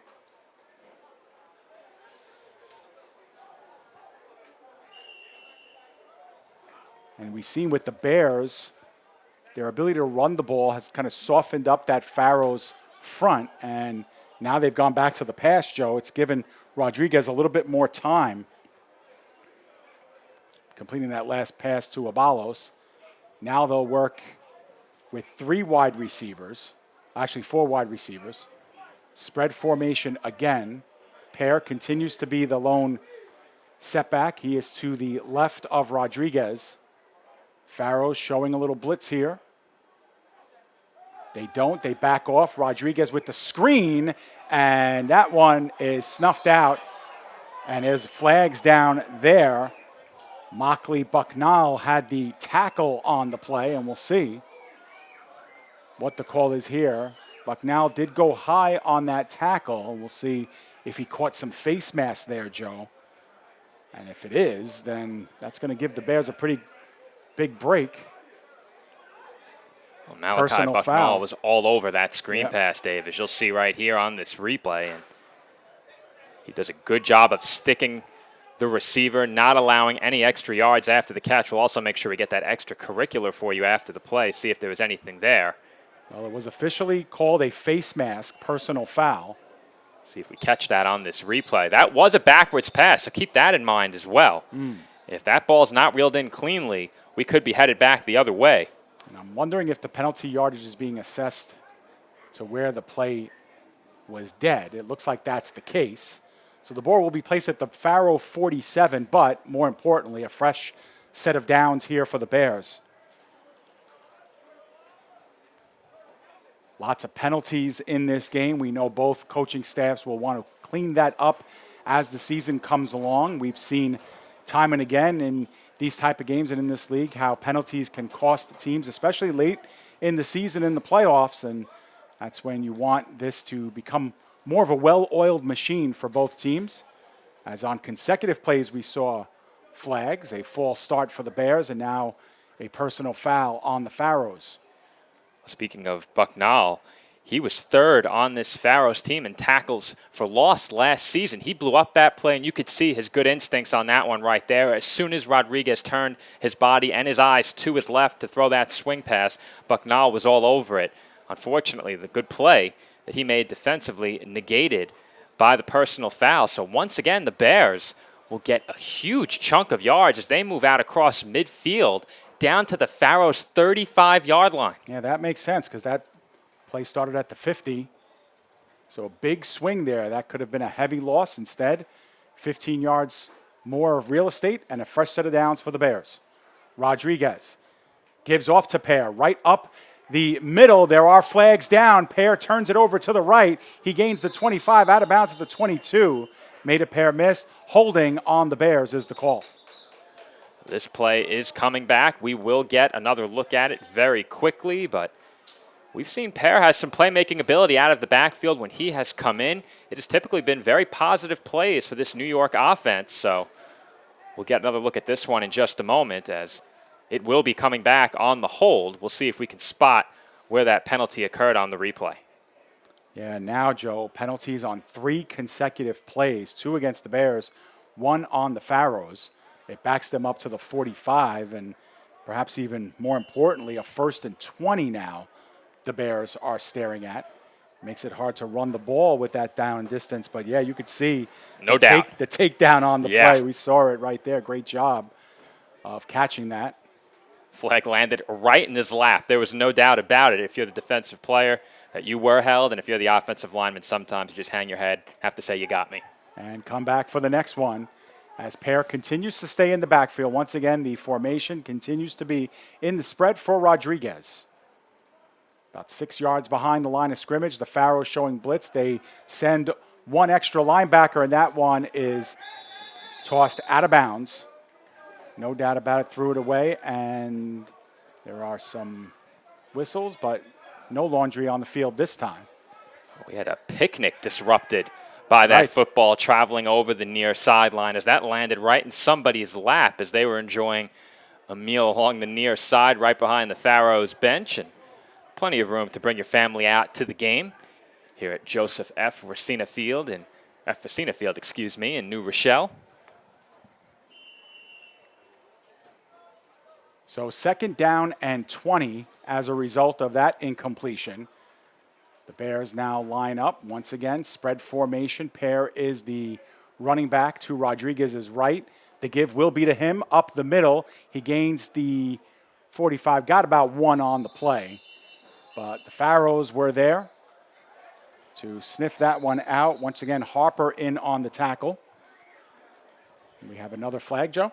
We sure do. It's along the far side, and can't see what the signal was, but it is against the Pharaohs. Yeah, could have been something late as well. A lot of the Pharaoh players put their hands up when the whistles were blown, but it is going to be a personal foul, face mask on the Pharaohs. So another 15 yards and an automatic first down, Joe, and the Pharaohs are really hurting themselves with penalties. We saw the 25 yards of penalties assessed on the kickoff, which led to the Bears' first touchdown, and now a pair of personal fouls have cost them 30 yards in field possession. There's a chance we've seen more penalty yards than offensive yards in this game. I think that's the case right now. I'd say that's a fact. On top of that, we had the return yards on defense on the pick 6 and then kickoff return yards. There's a chance that all of those yardage totals exceed the offensive yards so far in this first half. So after it's all said and done, from the 29-yard line, the Bears will have themselves a 1st and 10. Rodriguez wants motion, gets it from Abalos, who comes in tight towards the right side of the line. The Pharaohs show blitz. They send blitz, and Rodriguez wants to air it out middle of the field. No one home. Coverage was there. The intended receiver was Mike Rodriguez on the play. We talked about him in our opening. He plays both ways. 2nd and 10. Well, he's one of the names that was left off of this roster as of last night, unless I'm on the wrong roster. I would be on the wrong roster. There's Mike Rodriguez, but nonetheless, you saw him motioning toward the sideline. That ball he wanted over his back shoulder. There was a safety closing from the middle of the field, and that made that quite a dangerous throw, but his quarterback Rodriguez got just enough air under it where it was not in a dangerous position, and a chance for a big hookup there. Yep. On that last play goes by the wayside. Still great field position for the Bears, and a 2nd down upcoming. 2nd and 10 from the 29-yard line. Bears began this drive from about their 35. Rodriguez will give it up the middle, and trying to ground and pound his way was Davis, but he's only going to get back to the line of scrimmage. It'll be 3rd and 10. Big 3rd down upcoming here for the Bears and for this Pharaohs defense, but now it becomes a question of strategy, Dave. If you pick up a couple of yards here and you find yourself at about, let's say, just outside of the 25-yard line, what are you doing? I think you're going for it on 4th down. Yeah, I think you have to. And I think we'll definitely see that as we have a timeout. This could be the 2-minute warning, Joe. I'm not sure. I did not see a motion 2-minute warning. That's indeed what it is. So also, if you're the Bears, Joe, you'd like to utilize the rest of the time on the clock.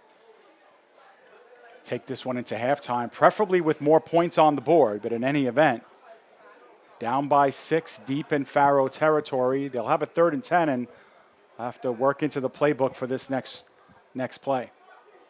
And we will see what they draw up here. I think it's very important to note that, once again, this is 3rd down, and you likely have 2 plays to pick up this 1st down. So if you're the Bears, you don't have to get it all on one play. We've seen they have some dynamic playmakers on the offensive side, have given 2 running backs several carries in this game. They also have a threat at quarterback as well in Rodriguez. We saw the great touchdown grab earlier in the game by Persona, so a lot of options for this Bears team offensively. We've seen several of them on display in this first half. The big question is, do you pass it here on 3rd down and try and pick it up, perhaps catch the Pharaohs napping a bit, or do you run it here on 3rd down and try and make it a more manageable 4th down situation? Yeah, if you do see the pressure from the Pharaohs, if they decide they're going to blitz that linebackers, may not be the worst idea to throw a screen pass here, something out in the flat, or a little flare pass to try and generate something, because we've seen how much pressure Rodriguez would be under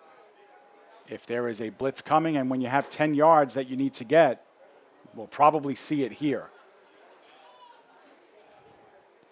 Abalos will line up here on the near side along with Webb and Rashad Hector all on this right side, as they might have Hector lining up as a running back here. In the backfield, looked at one point that they'd send five wide out there. Instead, they'll line up in the spread formation that they've been in all afternoon. And Pharaohs lining up, 4 down linemen. We'll see if they send pressure here on 3rd and 10. First play back from the 2-minute warning.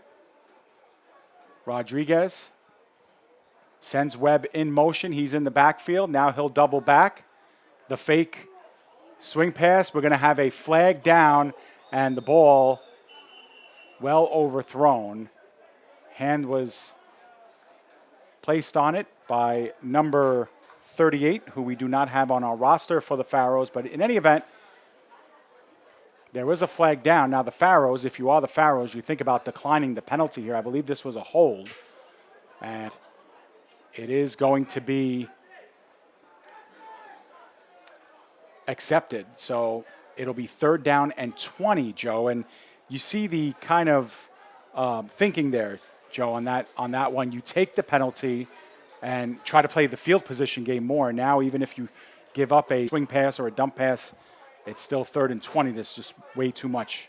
Well, if you were taking a look in the backfield, you caught that hold on the left side of the offensive line, but nobody home on that pass either. The only player back there was a Pharaohs defensive back who you mentioned not on our roster. So we will see what the Bears do here on what is going to be a 3rd and very long. Now, perhaps you run the ball and then try and pin the Pharaohs back with a punt. As we mentioned, we just reached the 2-minute warning, force them to go the length of the field and be content going into the half down 12-6. Timeout, official timeout, I believe, as the side judge was making a motion that he wanted his own time called.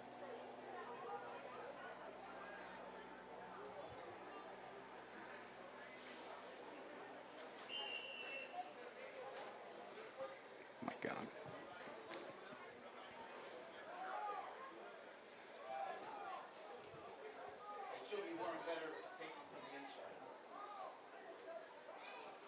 So on after all this, 3rd down and 20 for the Bears, as the Pharaohs accept the penalty.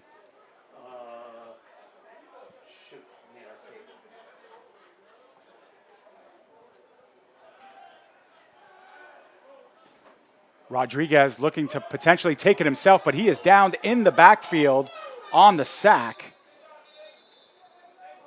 Roland Arzu was able to corral Rodriguez in the backfield, and now it's going to be 4th and a mile, Joe. I think we'll see the punting unit try and pin the Pharaohs back.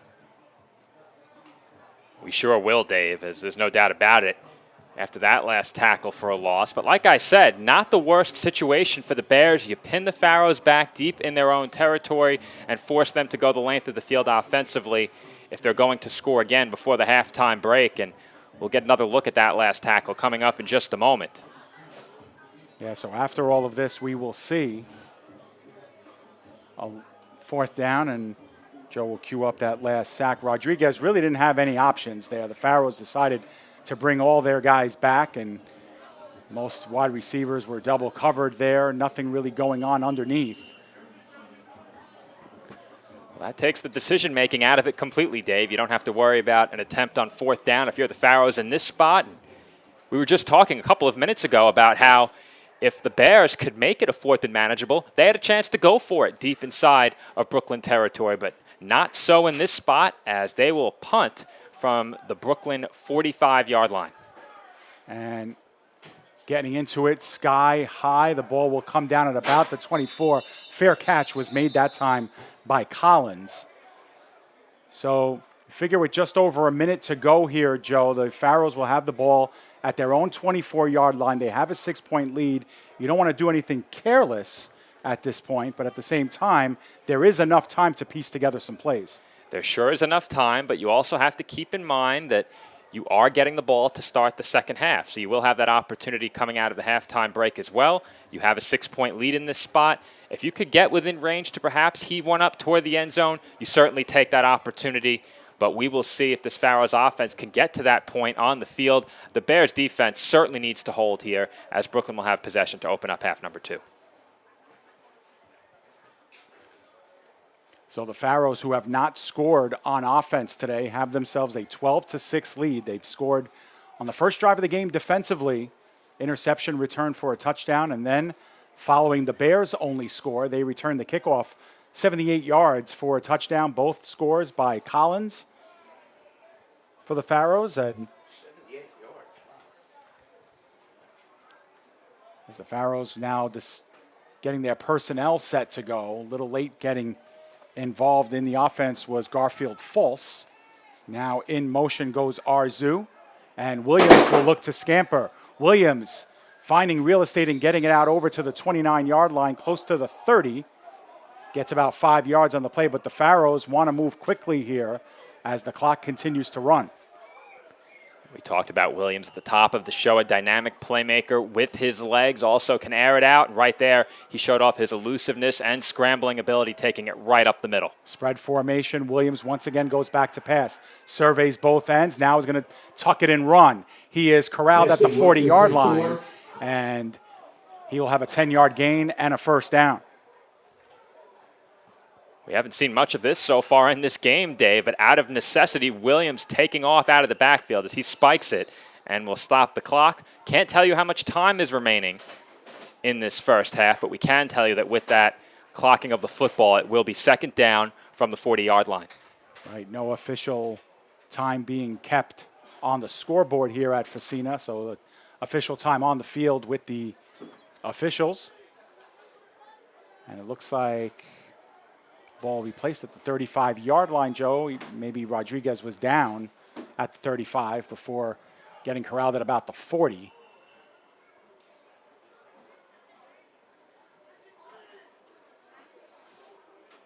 Now, was a timeout called following the spike? Okay.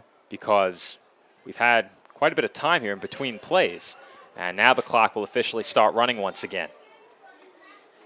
So first down for the Pharaohs at their own 35. Rodriguez takes the snap. He's looking left side, launches it out far sideline, and it's overthrown in the vicinity of Mims on the play. Place where only he could get it, Joe, but that was led a little bit too far down the sideline.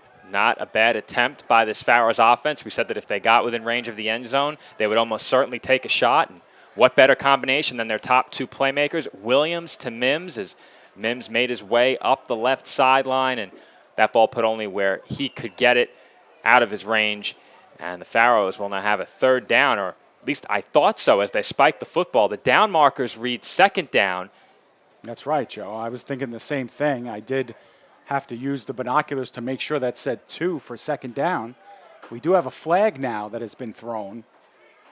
I also had them at the 40-yard line for that So did I. first down snap, or what would have been a second down snap following the spike. So I think we had an official stoppage ahead of that, and perhaps they got a 5-yard penalty on that clocking play. Perhaps. Maybe they weren't set, Joe. Maybe that could be it. And now it's starting to make a little bit more sense, but I don't think they were set on the spike. As we get another look at that long heave down the sideline. And now, after the last penalty, we're going to move up 15 yards. Look like a personal foul called on the Bears. Perhaps a delay a game or something done after the whistle. Either way, the Pharaohs have the ball now at the 50-yard line after starting at their own 25. They've made up a third of real estate. And now a couple of big plays, and they're in business as we are in the waning moments of the first half.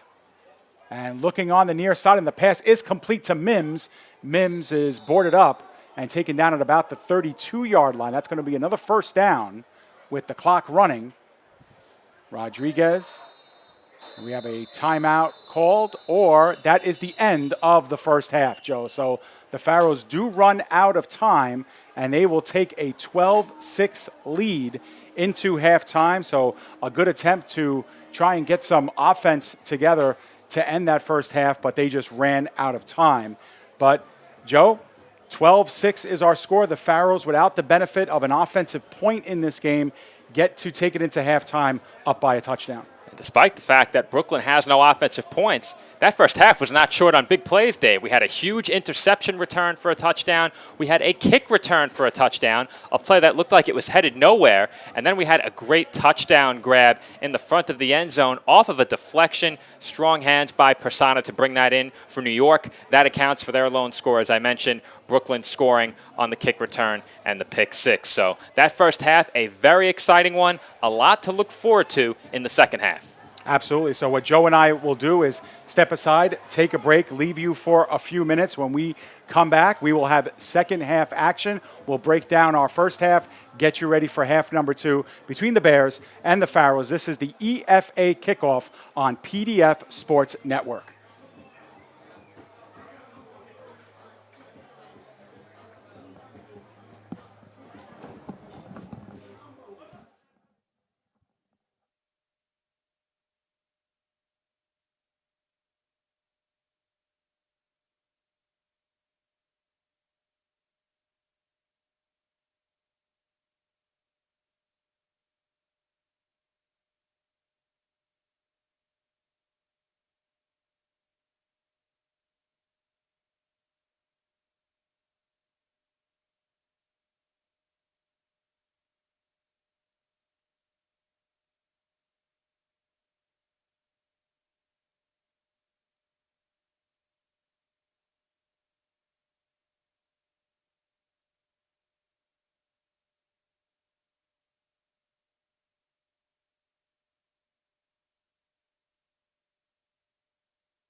Welcome back to Joseph F. Facina Field here in New Rochelle, New York. One half of EFA football kickoff classic in the books, and one more to go in this game between the Bears and the Pharaohs. The Pharaohs with the benefits of a touchdown on defense and a touchdown on special teams have themselves a 12-6 lead over the Bears, and that's really been the story. Two big dynamic plays by the Pharaohs in that first half, one on defense, one on specials. That's really been the difference here, and their penalties, which set the Bears up for their lone score as well. Well, I said it at the end of half number one. It was a first half filled with big plays for both of these teams. A huge touchdown grab on the offensive side for the Bears through a pass deflection, and then a huge pick six for the Pharaohs on the defensive side. They also cashed in on special teams with the big kick return. So 3 huge plays accounting for our 3 scores in this game. Neither team has successfully converted on a 2-point try, and as we state, it is 12-6 Pharaohs over the Bears at the start of the second half. The teams that are playing the second game of this doubleheader are both on the field complex, the Gators and the Demon Knights, so they're taking in the sights of this game as well. Great crowd has come in here to Facina Field to take in kickoff. PDF Sports Network, our flagship broadcast here on YouTube and on pdfsportsnet.com. The entire crew here at PDF looking to bring you this and more EFA action throughout the season. And, of course, more programming every step of the way through the summer, the fall, and, of course, into the winter and spring as well. The Bears will be kicking off here to start the second half. And the Pharaohs will have possession first. They will work from left to right. Pharaohs in their home yellow uniforms or gold uniforms. Very reminiscent of the Gotham City Rogues, Dave, from The Dark Knight Rises. I'm not sure if you remember that, but they filmed in Heinz Field, had some Steelers in that scene as well, but the Rogues wore very similar uniforms to these Pharaohs uniforms. There you go. Connection to the motion pictures. Can always count on me. That's right. That's right. Don't take my word for that. I'm not much of a movie guy anymore, but that's a 10-year-old classic, The Dark Knight Rises. So for the Pharaohs, they have Mims all the way back deep, and also the front man, Garfield False, at about the 15-yard line. We'll get this second half going here at Facina Field, site of the Elite Football Alliance. Opening game action. That one is end over end. It bounces at about the 30 and comes up to the 20 for Mims. Mims surveys and now works tight, cuts back inside, and is finally corralled close to the 40-yard line before he's gang tackled down. Good return once again. Some extracurriculars come out. Another flag. Yeah, another flag comes down. We will see who is the guilty party here. And there have a lot of flags in this game, and they've all been very important during the stretch here. They've put both teams in good field position. They've backed teams and have done irreversible damage at times.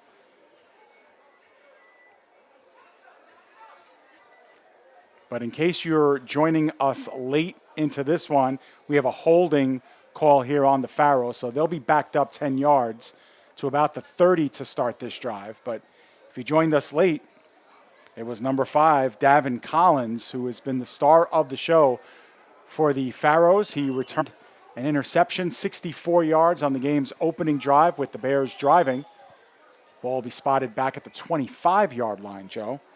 So maybe that wasn't a hold. Maybe that was a personal foul. That's a 15-yarder, Yep. as you said, Dave. They took that kick return out to the 40. So Right. once again, the Pharaohs getting hurt by penalties. Right. We don't have that statistic for you, but it's been a lot. Let's put it that way. Williams gives it. And the ball is down. The ball is out. And the Bears are on top of it. I thought for a second that Williams might have kept it at one point because I did not see the ball in Hunter's hands anymore. Turns out it was on. The Bears have got on it, and they're going to have a 1st and 10, Joe, inside the Pharaoh 20. Well, you can't ask for much more than that if you are this Bears defense. And let's take a look at how they made this play happen. Here it is. After the handoff, it looks like we just had a strip on the way down in traffic. Good hands defensively in between the guards, and the Bears come up with the big turnover. They will have great field position on their first drive of the second half. Yeah, terrific job for the Bears defensively. Jordan Springsteed was the guy who came up with the ball.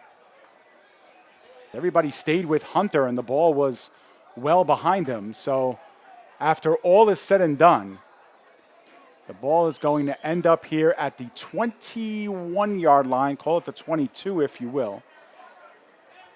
Rodriguez has been at the controls the entire game. Has Pear to his left.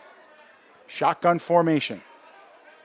Rodriguez is going to look to pass. He's looking back of the end zone, and a nice job defensively to flick that ball away by Quirrin Anderson. Step for step with the intended receiver, but Anderson makes a nice play and bat that ball out. That's a big play defensively. There was certainly room to put that pass in, and we will get another look at it in just a moment, but a chance for the Bears to make a big play offensively on first down, and that one just a bit short from Rodriguez. Yeah, remember the last time the Bears were gifted possession, they went immediately to that play and scored a touchdown on it. That time Anderson makes a tremendous defensive play. In motion now is Persona. The give is going to be inside to Pear. Pear trying to navigate through traffic, but unsuccessful. He might have gotten a couple. That's about it. It'll be 3rd and long. With that third down play upcoming, here's another look at that first down play as the Bears came up just short of scoring through the air for the second time. And you'll see Rodriguez drop back, and his receiver had a step. A great defensive play, as you mentioned, Dave, to defend and get a hand on that ball by Anderson. Yeah, and Persona was the intended receiver. He's, of course, the one who caught the touchdown pass earlier in the game for the Bears. So it'll be 3rd and officially about 8 from the 20-yard line. That was coming in hot, and the swing pass navigating close to the 10, close to the first down marker. Looks like they will move the chains, and they will. Nice job that time. It looked like it was Trey Myers who might have been in on that play. Not quite, couldn't pick up that digit on the uniform. Well, the replay might be able to help with that one, Dave, as we'll get another look right here. Once again, a pass behind the line of scrimmage. And that is taken past the sticks for a first down. Yeah, indeed, that was Myers. Sure was. So first down to be 10. Now they go corner of the end zone again, a one-on-one situation, and it was broken up, and it'll be 2nd down. Another pass breakup in the end zone. That is twice the Bears have been denied through the air. As they to move in closer on this drive, arguably their best drive of the game. And wherever Persona lines up, that's where the Pharaohs are paying a lot of attention to, but Persona has gone off the field now on 2nd down. So we'll see what the Bears dial up here on 2nd down. It looks like that first down marker is at about the 1-yard line, Joe. So looks like the Bears can get a first down without scoring. We'll see what they do here. Once again, spread formation, 3 wide receivers this time. It is Pear looking to duck inside the defense, and he is taken down at about the 6. So about home, it'll be 3rd down and 5. Once again, the Bears firmly in 4-down territory. Though in a 6-point game, perhaps from this distance, you do consider a field goal attempt. Right, they do have the kicker, except the Pharaohs have been able to interrupt. They interrupted 1 extra point and ended up declining a penalty on that play to take the result. So 3rd down and 5. The Bears can get a first down without scoring a touchdown on this play. Once again, Myers is the back to the right of Rodriguez. Persona still out of the game. Rodriguez is looking in the middle of the field. It is intercepted. It is intercepted once again by Collins. He gains the 10, the 20. He gains the 30. Shaken up at the 40, but gets by and is out of bounds at the 45-yard line. Another excellent play by Davin Collins. He's having himself a game, and the Pharaohs take over. Collins has been everywhere. He's gotten it done on special teams, and now for the second time today, he comes up with a huge interception. The first one went back to the house for 6, a 64-yard return. This one out of the back of the end zone to about, it looks like, the 40 or so yard line. Another huge play by Collins defensively. The Bears were knocking on the door looking to tie this game, and once again, they are denied. And for the Pharaohs, their defense has come up time and time again. You know, despite giving up that touchdown, would come on a pass deflection. They have been stellar throughout, and they came up clutch again deep in their own territory. And not only that, but Collins gives the Pharaohs great field position. Now at the Bears' 45-yard line, 1st and 10, the Pharaohs now. Second possession of the second half, they're first in a turnover. See if they can reverse field here.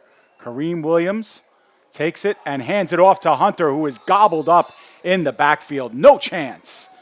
As number 64 was able to make the tackle. Do not have him on our roster, but he was in there. And make no mistake, that's a loss of 5. You said it, Dave. No chance whatsoever. And how resilient has this Bears defense been? They gave up the big interception return, the big kickoff return, bounced back in both cases, immediately making an impact defensive play right there, storming through the A-gap between the guard and the center and swallowing up that run in the backfield. And 15, Williams this time will look to pass. Swings it out towards the sideline with the flare, and down immediately was Doumbia, one of their biggest offensive weapons last season via the air, but he was tackled promptly and brought to the ground immediately by. If you're a coach there, you might be holding your breath for a moment on that reception. That ball was flailing. It was being held in one hand, and It was there to be swiped at. Fortunately for the Pharaohs, they don't turn it over, and they do have a 3rd down here. Big play for the Bears defense to try and get back off the field and give the ball to their offense. 3rd down, 15. Williams looks to his left, now wants to spin out. There is a flag down, looks to be in the vicinity of holding. Williams looking to make things happen with his legs. He gains the 40 and is close to the 1st down marker. May have been a yard shy, Joe, but looks like this one's coming back. And we'll see if we can spot the hold on the replay. That does appear as if that's the call. And another dynamic play with his legs by Williams. Unfortunately for the Pharaohs, nothing will come of it. And here's another look at that last replay. Yeah, we'll take a look if we could spot it. It was definitely when he was making that spin. Oh, there it was. Clear as day. Might have been 2, Dave. Andrew Dunbar guilty of the infraction, and so now a 3rd down and 25 for the Pharaohs. The ball spotted at their own 40 after Collins returned the interception to the Bears' 45. So 3rd and 20 here, and if you're the Bears, you don't want to do anything to give the Pharaohs an automatic 1st down here. Keep everything in front of you. We'll see what happens here. Kareem Williams will work out of the shotgun. 4 wide receiver set. And coming in motion is Collins. Heavy pressure, and he is taken down. The sack by the Bears. And it'll be 4th and long, and another flag comes down. Well, that looked like it was going to be a huge play for this Bears defense. We will see if that play stands as we're going to get another look at it. That's a huge defensive play for the Bears. Is nullified as the flag will go against New York. That's a backbreaker, but we will get another look at what happened. Perhaps we'll catch what transpired at the end of that play. It might have been taunting at the very end, Joe. Looked like when the defender got up, there was some sparring back and forth. And yeah, Joe, you pointed it out. It was number 22, who we do not have on our roster. But how about that? On what would have been a 4th and about 28, the Pharaohs get an automatic 1st down. And we'll have the ball 1st and 10 at the 50. We'll see if it ends up, as Joe said, breaking the backs of this Bear after a pretty resilient stop on that last drive. Could be the turning point in the game right there, Dave. Bears crowding the box a bit, and they converge at the line of scrimmage and able to weave his way up for a few yards. was Dante Aiken, who I believe got his first official carry of the game. Aiken, number 23.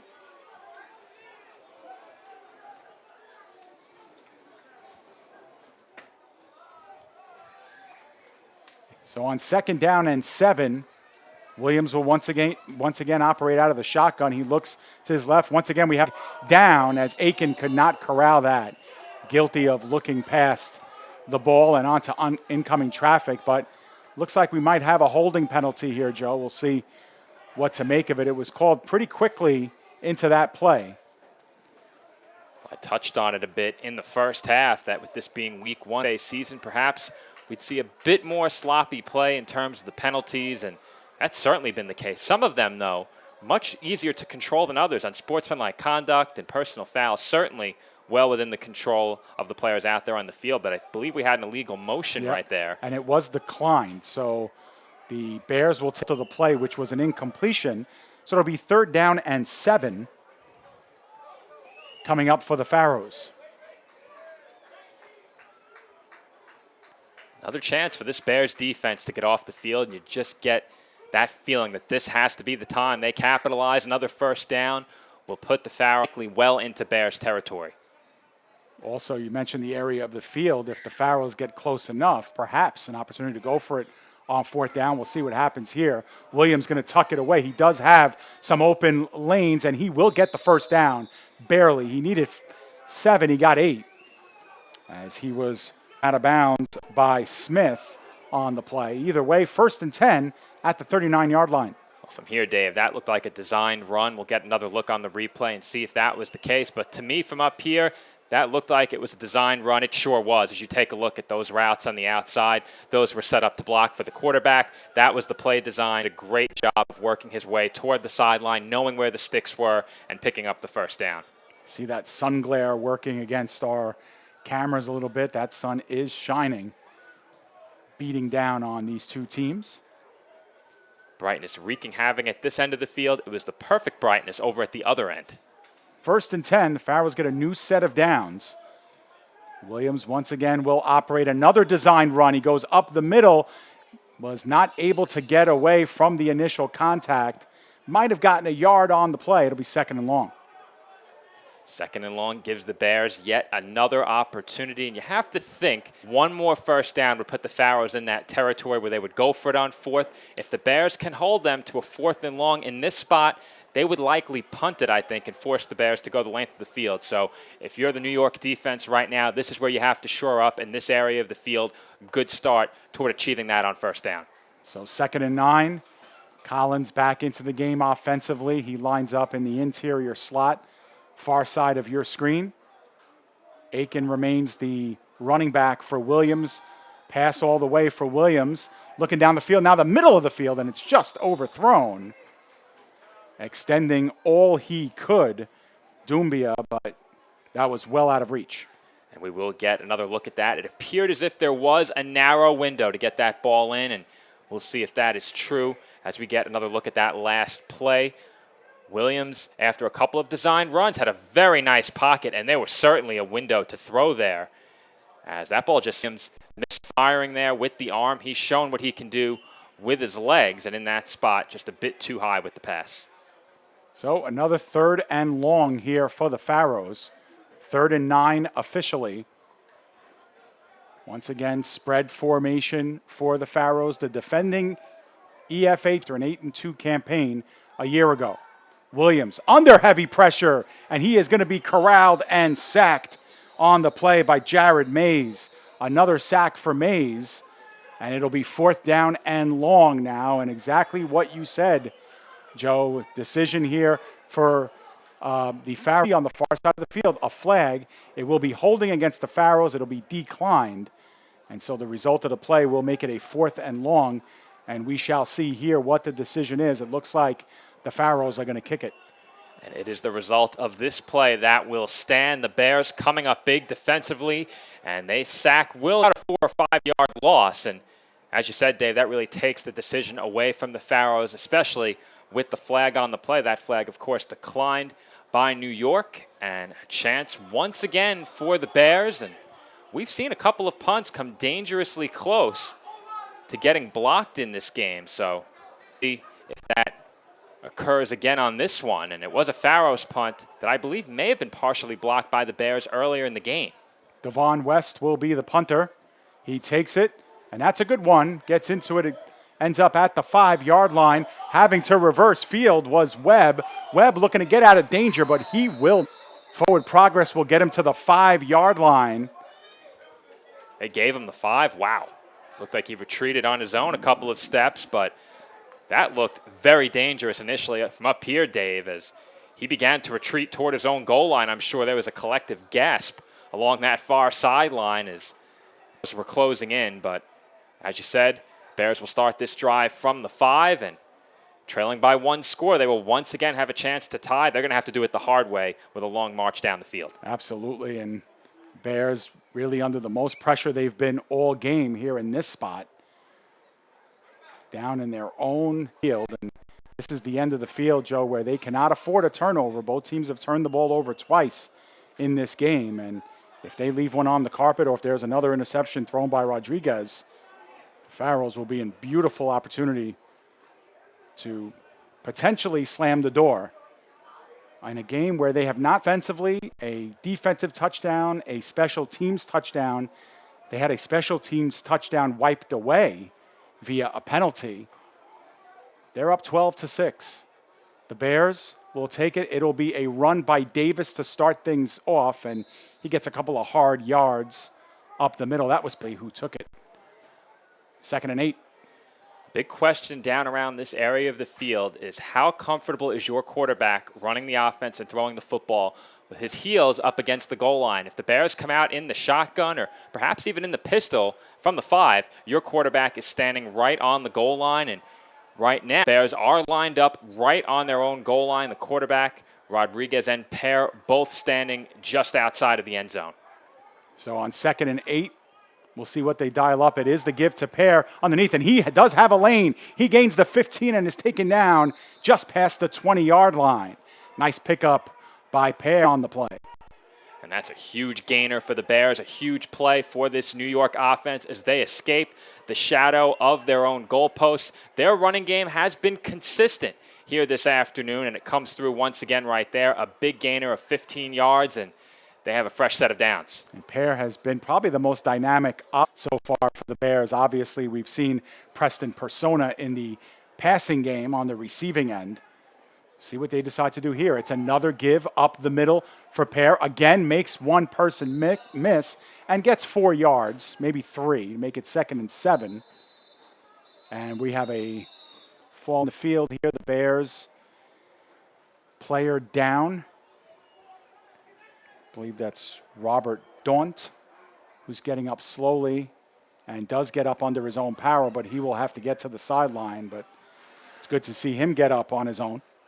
With that stoppage, we can get a look at that last run. Bears offense 2 plays ago, to be exact, as you had 2 pass rushers closing in. It looks like they were favoring the quarterback on that play, and that set up the lane for the running back to take it right in between them. And there weren't many men back beyond the line of scrimmage after that. Good job by the Pharaohs secondary to close, and just a bit longer for the 2nd down play as the injured player was helped to the sideline, and Bears offense gets ready to restart. Yeah, we've seen so many times Pear having to make 1 or even 2 tacklers miss at the line of scrimmage in order to get some positive yardage, Joe. But that time he did have the lane open up for him, and that's where you see the 50-yard run on that play. 2nd down and 7 from the 24-yard line. Rodriguez will take it, and he will look to pass, looking out in the flat, and has the 1st down just outside the 30 to the 33-yard line. Once again, Abalos with the reception. He has a couple today. When this Bears offense has needed to pass, they have been able to complete those big passes. But the way they've run the ball, if they can get into a rhythm in the passing game, they become awfully dangerous the way they've run the ball through the first 2 quarters plus. You run the football, of course, then it makes the Pharaohs cheat a little bit in the middle of the field, and that's when they can work out in the flats with some of those passes. So using the running game to soften up the defense a bit, so Rodriguez has some options in the passing game. This time they bunch up a little tighter to Davis. Davis turns upfield and gets about 4 on the play. So sets up a 2nd down and 6. Two-pronged attack here, Davis and Pear switching off. And the bulk of the Bears' offense has been on the ground. And like you said, Joe, really those A and B gaps and working the interior of their offensive line. This game may very well come down to who wins the battle at the line of scrimmage. Can this Bears defense get to Williams, or will it be this Pharaohs defense that is able to slow down Davis, Pear, and the Bears running game? If the Bears can get there and even up the score, perhaps take the lead, we could be in for a very interesting fourth quarter. So Rodriguez now sets up on 2nd down and 6. Once again, spread formation. The give is on the inside of Davis, and he is swallowed up immediately. Loss of 1 on the play. First one there was Malachi Bucknall. 3rd down and 7 coming up. A big 3rd down for the Bears offense, and I've been saying that quite a bit about this Bears team here in the second half. Defensively, I spoke about how many huge 3rd down opportunities they had to stop the Pharaohs offense, but now it's up to the Bears defense to stay out there on the field, continue to give their deep, and perhaps work their way into a position to tie this game. You don't know how many more drives you're going to get if you're New York, and if you're the Pharaohs, this is where you want to get off the field, force a punt, perhaps give yourself good field position. We've seen some great returns by Brooklyn already in this game as we have a timeout called by the Bears sideline. Yeah, the Bears want to talk it over here on 3rd down as we are into the 3rd quarter here. Reminder that coming up a little bit later on, Game 2 of our doubleheader will feature the Empire State Demon Knights taking on the Harlem Gators. The Demon Knights and Gators meeting in the 2020 game, so rematch there of championships from yesteryear. Demon Knights had a tough season last year. The Gators factored right in to the equation.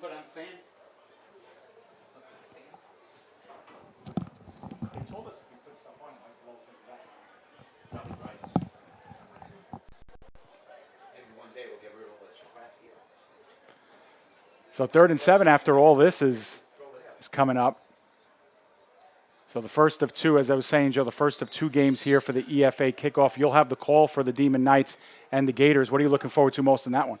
Looking forward to some offense as we have a touchdown in this game. This has been a smash-mouth game, a very physical game, but we know the Gators are a team that puts up a lot of points. And for the Demon Knights, I'm looking to see how they rebound from last season. You have to think with how difficult things got for them last year, a depleted roster at times with less than 20 players finishing out that season to their credit, but you know they're itching to get back out and make a statement in their first game of the season. So it should be a very exciting matchup. And, of course, you said it, Dave, championship rematch from a couple of years back. A lot of storylines heading into tonight's matchup. That's right. That comes up after this as we are in the 3rd here between the Bears and the Pharaohs. Bears 3rd down and 7. Rodriguez 6 yards behind the line of scrimmage. Davis to his right. They operate tight out of the right side.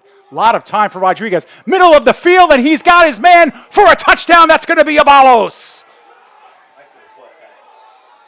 Gorgeous pass by Rodriguez, who had plenty of time, middle of the field, and we have a tie ball. What a play for this Bears offense. A huge strike as they split the safeties down the middle of the field. The underneath linebacker had the ball sail right over his head. A picture-perfect ball from Rodriguez, and he connects for the score. And in just a moment, we will get another look at it to have even this game up at 12, and here it is once again. Yeah, we'll take another look at this, but it starts with the protection that Rodriguez gets on the play. He had plenty of time to get that one over to Abalos, who worked right on the post route, middle of the field. He split on the play. And we'll let it play out here. That's a gorgeous play and a great throw. Great catch by Abalos to complete the play. And, you know, we saw the Bears call a timeout on a 3rd down and then come out and commit a penalty. If you're going to call a timeout and draw up a play, so 12-12 is our score. A chance for the Bears to take the lead here with a 2-point conversion try. It's Myers in the backfield Pharaohs bunched up at the line. Rodriguez with some time, throws in the end zone, but it's off of the outstretched hands. It could have been Persona again, it could have been Oglesby as well. We'll pick that up, but in any case, the extra point is failed, and it's 12-12, Joe, as we get another look at that one. Yeah, it was Persona, I believe. No, it was... Well-designed play there. A bit of a rub that quite a bit. We slowed it down as that ball was off the fingertips of the intended target on the play. And as you said, Dave, that was Jones. Yep, Dante Jones. Had a chance. Not an easy play by any stretch, but certainly an opportunity. Yeah, kind of Preston Persona was the defensive back by Persona. But those are big plays, those extra points that have been missed by both teams. But it sets us up here 12-12 in the third quarter, closest to the fourth quarter, I guess. We're at halftime. Both teams have had, Certainly. Well, I said I was looking forward to some offense later tonight, but asking you shall receive if you're up here at the commentary desk. The Bears said you want some more offense. Here it is as they connect on the game's biggest offensive play. Still not the game's biggest play, Dave, as we had a kick return and a pick six to the house, both of those belonging to the Pharaohs, accounting for their 12 points. They are still yet to get on the board offensively as we approach the fourth quarter. Right, Joe. Remember what happened the last time that the Bears kicked off after a touchdown. They yielded a kickoff return for a touchdown by Collins. This is Mims back, along with the up man, Garfield False. Kind of wondering why Collins is on the bench right now, but I do see him in his white hoodie underneath the gold uniform. So the threat for him to return one is out of the picture, but they've had some on these plays. End over and kick lands at the 25 and in front of False. False is going to take it himself. He's going to reverse to the left, and he is going to gain the 40-yard line, and that's where the Pharaohs will take over 1st and 10. Tie ball game here from Facina, and that is, I believe, Joe. I think you're right, Dave. I believe that's the case. 3 minutes, end of the third. Yep, that's the signal we're getting. And that is the case. So, Joe, we are at the end of 3 quarters here of Facina. Final 15 minutes remaining in this one. And essentially, it's a 0 with 12 points on the scoreboard, and we get set for the final 15. Should be a very exciting fourth quarter. And just going back to that last kick return for a moment, Dave, you could see the Pharaohs wanted to break that return out toward the sideline. They had a couple of players back flanking the return man, but on the other side, the kick cover for the Bears simply would not allow it, and they contained that in the middle of the field between the hash marks. It does take the Pharaohs offense out to the 40-yard line, so the price for containing that return may have been conceding better field position. The Bears defense looking for another big stop after coming up with one on the Pharaohs' last possession. Oh, right about this point of the field, we just saw a huge play for the Bears, and now the Pharaohs take over 1st and 10 at their own 40-yard line. Bears show blitz, and they send it, and getting away from the first wave, and now sprinting it off to the sideline. Play on that one, Dante Aiken, who had checked in again at running back, making the 20-yard scamper down the field.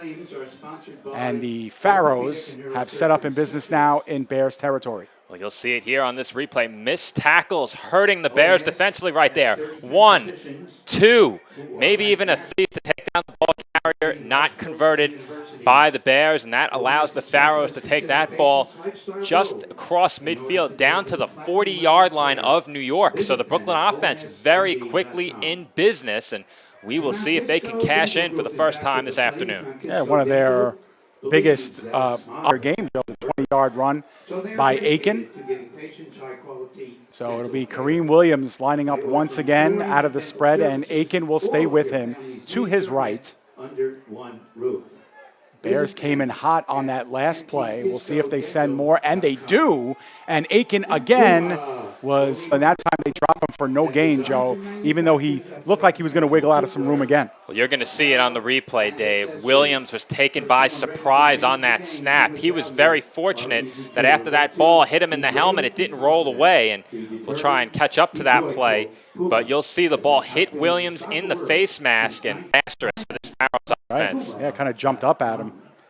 Yeah, we caught the tail end. I can maybe slow it down just a bit more, but we'll have to wait for that. Nonetheless, big break there for the Pharaohs, and they get away with what could have been a critical mistake.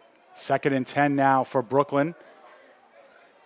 Williams out of the shotgun. He takes it down, and now on the swing pass, gets it over to Mims. Mims taken down hard. No gain again for the Pharaohs on that play. Again, a little bit of a rub route there on the line of scrimmage. Mims comes inside and taken down immediately by Rios. Pharaohs will have to dial up something here on 3rd and 10. And once again, the Pharaohs find themselves in that same area of the field just outside of 4-down territory. You would think that if they don't convert here, they would punt unless they pick up perhaps 6 yards or more. I think at that point you think a big play upcoming for this Brooklyn offense as they continue to search for their first points on the offensive side of the ball. And again, you wonder if they pick up more than half of what they need, do they go on 4th? Here we go as Williams scampers to his right. He might look to tuck it down and run. Still looking ahead, but he is going to take off with it. And the first down marker looks like he got it, Joe, right at the 30 as he was sandwiched between 2 Bears. A big run for Williams and a dynamic play once again for the Pharaohs signal caller. It looked like he had absolutely nothing, as you will see in just a moment, but he made something out of nothing. First field back to the left, and there's simply no one on this defense for the Bears that was going to be able to catch him.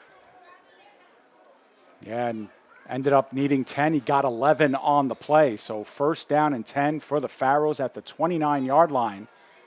Drive that started at their own 40 is here.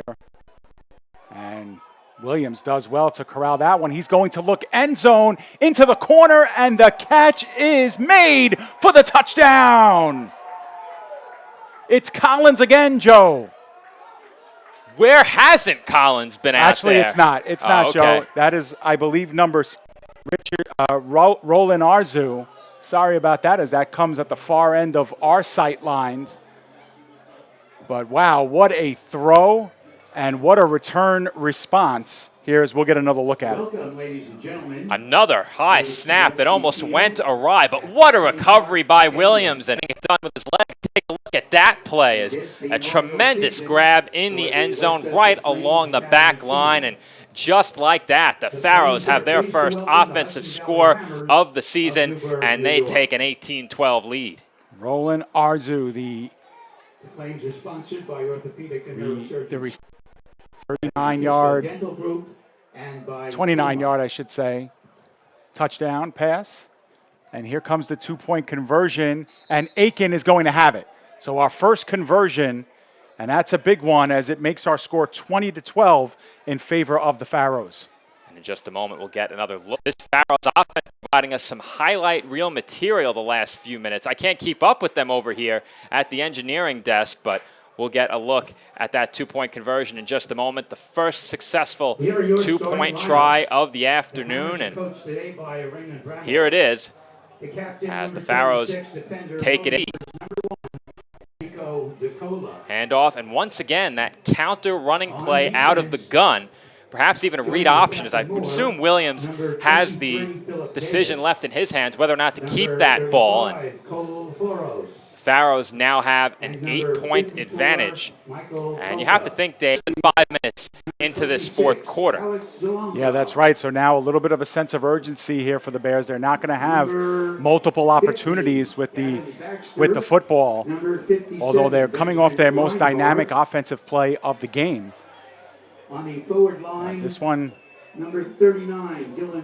12-6 at the half, and both teams now with a touchdown, but the Pharaohs with that very important 2-point conversion to go up by 8 points and not just 6. That's a big one. And we'll see how the Bears respond from this, Joe, because again, They do have plenty of time on the clock, but game going to do it here in the fourth quarter. Well, on this drive, if you're the Bears offense, you can look to do what has brought you to this point. That's been primarily the running game, but a huge passing play really jump-started their offense early on. And once again, it was a big passing play on their last drive that resulted in the score. End over end kick ends up into the hands of Calvin Webb. Webb, and he bounces off a couple of tacklers and ends up at the 45-yard line. So the Bears will have good field position here as they start in their first turn of the fourth quarter. Like I said, Dave, the Bears can stick to what brought them here. They can continue to run the ball. There's certainly plenty of time left. As you mentioned, we don't have a clock, but the fourth quarter got underway a short time ago as this game is now over 2.5 hours old. These two teams have gone back and forth, and we have been treated to a great one here at the EFA Kickoff Classic. Yeah, in the early stages of the first quarter, we had a couple of lengthier delays just to get kind of things sorted out. As a result, that's why this game has gone on a little longer than what we've been used to. It may interrupt the start time of our second game of the doubleheader between the Gators and the Demon Knights. Either way, we'll get that on the air for you at 7 p.m. this evening. And of course, you'll get an end all year long on pdfsportsnet.com and of course, the PDF Sports Network on YouTube. So Juan Rodriguez, spread formation. It's pair with him. He steps and throws in the flat to Abalos. Abalos makes one of 5 or 6 to start this drive. Good first down play, quick, easy throw for your quarterback. Nice job after the catch, and that's exactly what you want to do on first down if you're this Bears offense. Plenty of time to march down the field, and if you're quick enough, you can all but assure yourself at least one more possession. Anything to say about that should the Bears get even, but all important, Dave, that 2-point conversion, successful attempt by the Pharaohs, the first of the game, has put them in front by 8. Yep, high percentage play on first down puts them in positive distance for second. Second and about 6 on the play. Coming in motion is Persona. Side to pair, and he gets upended after a gain of about 2. Oh, about a 3rd and 4 coming up. And Mr. Ian Reed. Pre-snap motion once again paying off for the Bears as the defenders in the box for the Pharaohs have had to respect that player in motion as he makes his way across. That opened up a small running lane. Pair attacked it, and we've seen him with strong running all game long. Big third down for the Bears offense, but at midfield, Dave, on 4th and short, I think they might go for it. Yeah, it could very well be here. Third down and about a long 3, short 4. Rodriguez will throw all the way, and he's going to look sideline, but no one home. Not on the same page with him was Mike Rodriguez, and it will be a 4th and the same distance. Well, it looked like there were a couple of short options for Rodriguez on that play, and they were quickly stifled by this Pharaohs defense. We've seen that swing pass out of the... And when you get another look at this in just a moment, you can see that was very quickly taken away. And it looks like after he made that first read on the swing pass, Rodriguez decided to instead send the ball down the field. Here's another look. As you see, the swing pass was there, and there wasn't time for more than one read on that play ahead of that throw. That might have been a throwaway, Dave. Yeah, because if the Bears were intending to go for it all the way, maybe you do spoil that one with a long pass. But here's a big play. 4th down and 3 from the Pharaohs' 48.5-yard line. We'll see what happens here and what they dial up. A lot of options here on 4th and short. Raj throw all the way. Looks to his left, looks middle of the field, and it's almost intercepted. The pass was a little bit behind Rodriguez again in that same direction, and then getting his fingertips on it was Anderson. But it will be a turnover on downs. The Pharaohs will have the ball at their own 48-yard line. Dave, that's a great play call on 4th down. Once again, it just wasn't executed. Low snap, and I think that was a big part of the problem. May have disrupted the timing on the play, as you'll see right here. But Rodriguez gets to his feet, recovers, and the throw just a bit behind Rodriguez. But you can't underestimate as a quarterback how difficult it is when you have a pass rush game to recover that low snap and immediately come up ready to throw. That small disruption of the timing on a passing play like that makes it very easy for a ball to sail a bit behind the receiver, and that's what we saw right there. I said it was Anderson who almost had an option for an interception. Said that was Paul Hunter who had his hand on it as well. Pharaohs will take over. Still plenty of time in the fourth left, but they have themselves an 8-point lead, and it'll be Aiken in the backfield with Kareem Williams. Williams, the team's leading passer and rusher last season. He goes back to pass, and a little screen is dumped off, and gaining Aiken in the middle of the field, and he breaks away from the defense, heading towards the pylon, and he is out at the 1. A slowly developing screen pass, Joe. It didn't look great coming out off the hands of Williams, but it was in the middle of the field. Broken tackles later, it's 1st and goal for the Pharaohs. Williams certainly fooled me on that screen pass. I didn't see that play developing from here behind the monitor, but you'll get another look at that play as it looks like the Pharaohs offense hurrying toward the goal line. Yeah, they want to get a play off quickly, and it is the inside give to Aiken before he can get in. And so he's going to be stopped at about the 2. I was wrong about the spot. It looks like the 1st and goal was started at about the 4, and ball's now at about the 3-yard line. Here's a look at that screen pass, and the Bears defense really sold out going after Williams, and you can't blame them. He has been chasing him the majority of the second half. He's shown the ability to break, contain, and when you have 2 free rushes at such a mobile quarterback, you take that opportunity as a defense. Unfortunately for the Bears, the screen play was on, and it was executed to perfection by the Pharaohs offense. A chance to go up 2 scores right here. So now on second, Williams calls it out. It looks like he's on a designed run. He is going to go to the left side. He is looking towards the pylon. And do we have an official call there, Joe? I didn't see one. Looks like he is out of bounds. We have a very to tell. Now it's going to be 3rd down and goal. Yeah, I don't think a little he bit got closer. You can just tell from the pylon here. This is the long side of the field for us. Our vantage point very skewed here up in the press box, which is stationed at about the 30-yard line here at Facina. But it'll be a fine run all the way for Kareem Williams. We will get one more look at it very quickly ahead of this next play. And here you'll see where Williams goes out. And that was somewhere inside the 5. It's tough to see where the sideline is, as the sideline is obstructed by spectators. Harlem Gators squad has assembled there as they wait their turn on the field. And now that one is tossed, but incomplete, as it looked like Hunter had the direct snap on that, Joe. And just to clarify, Dave, it was according to the sticks.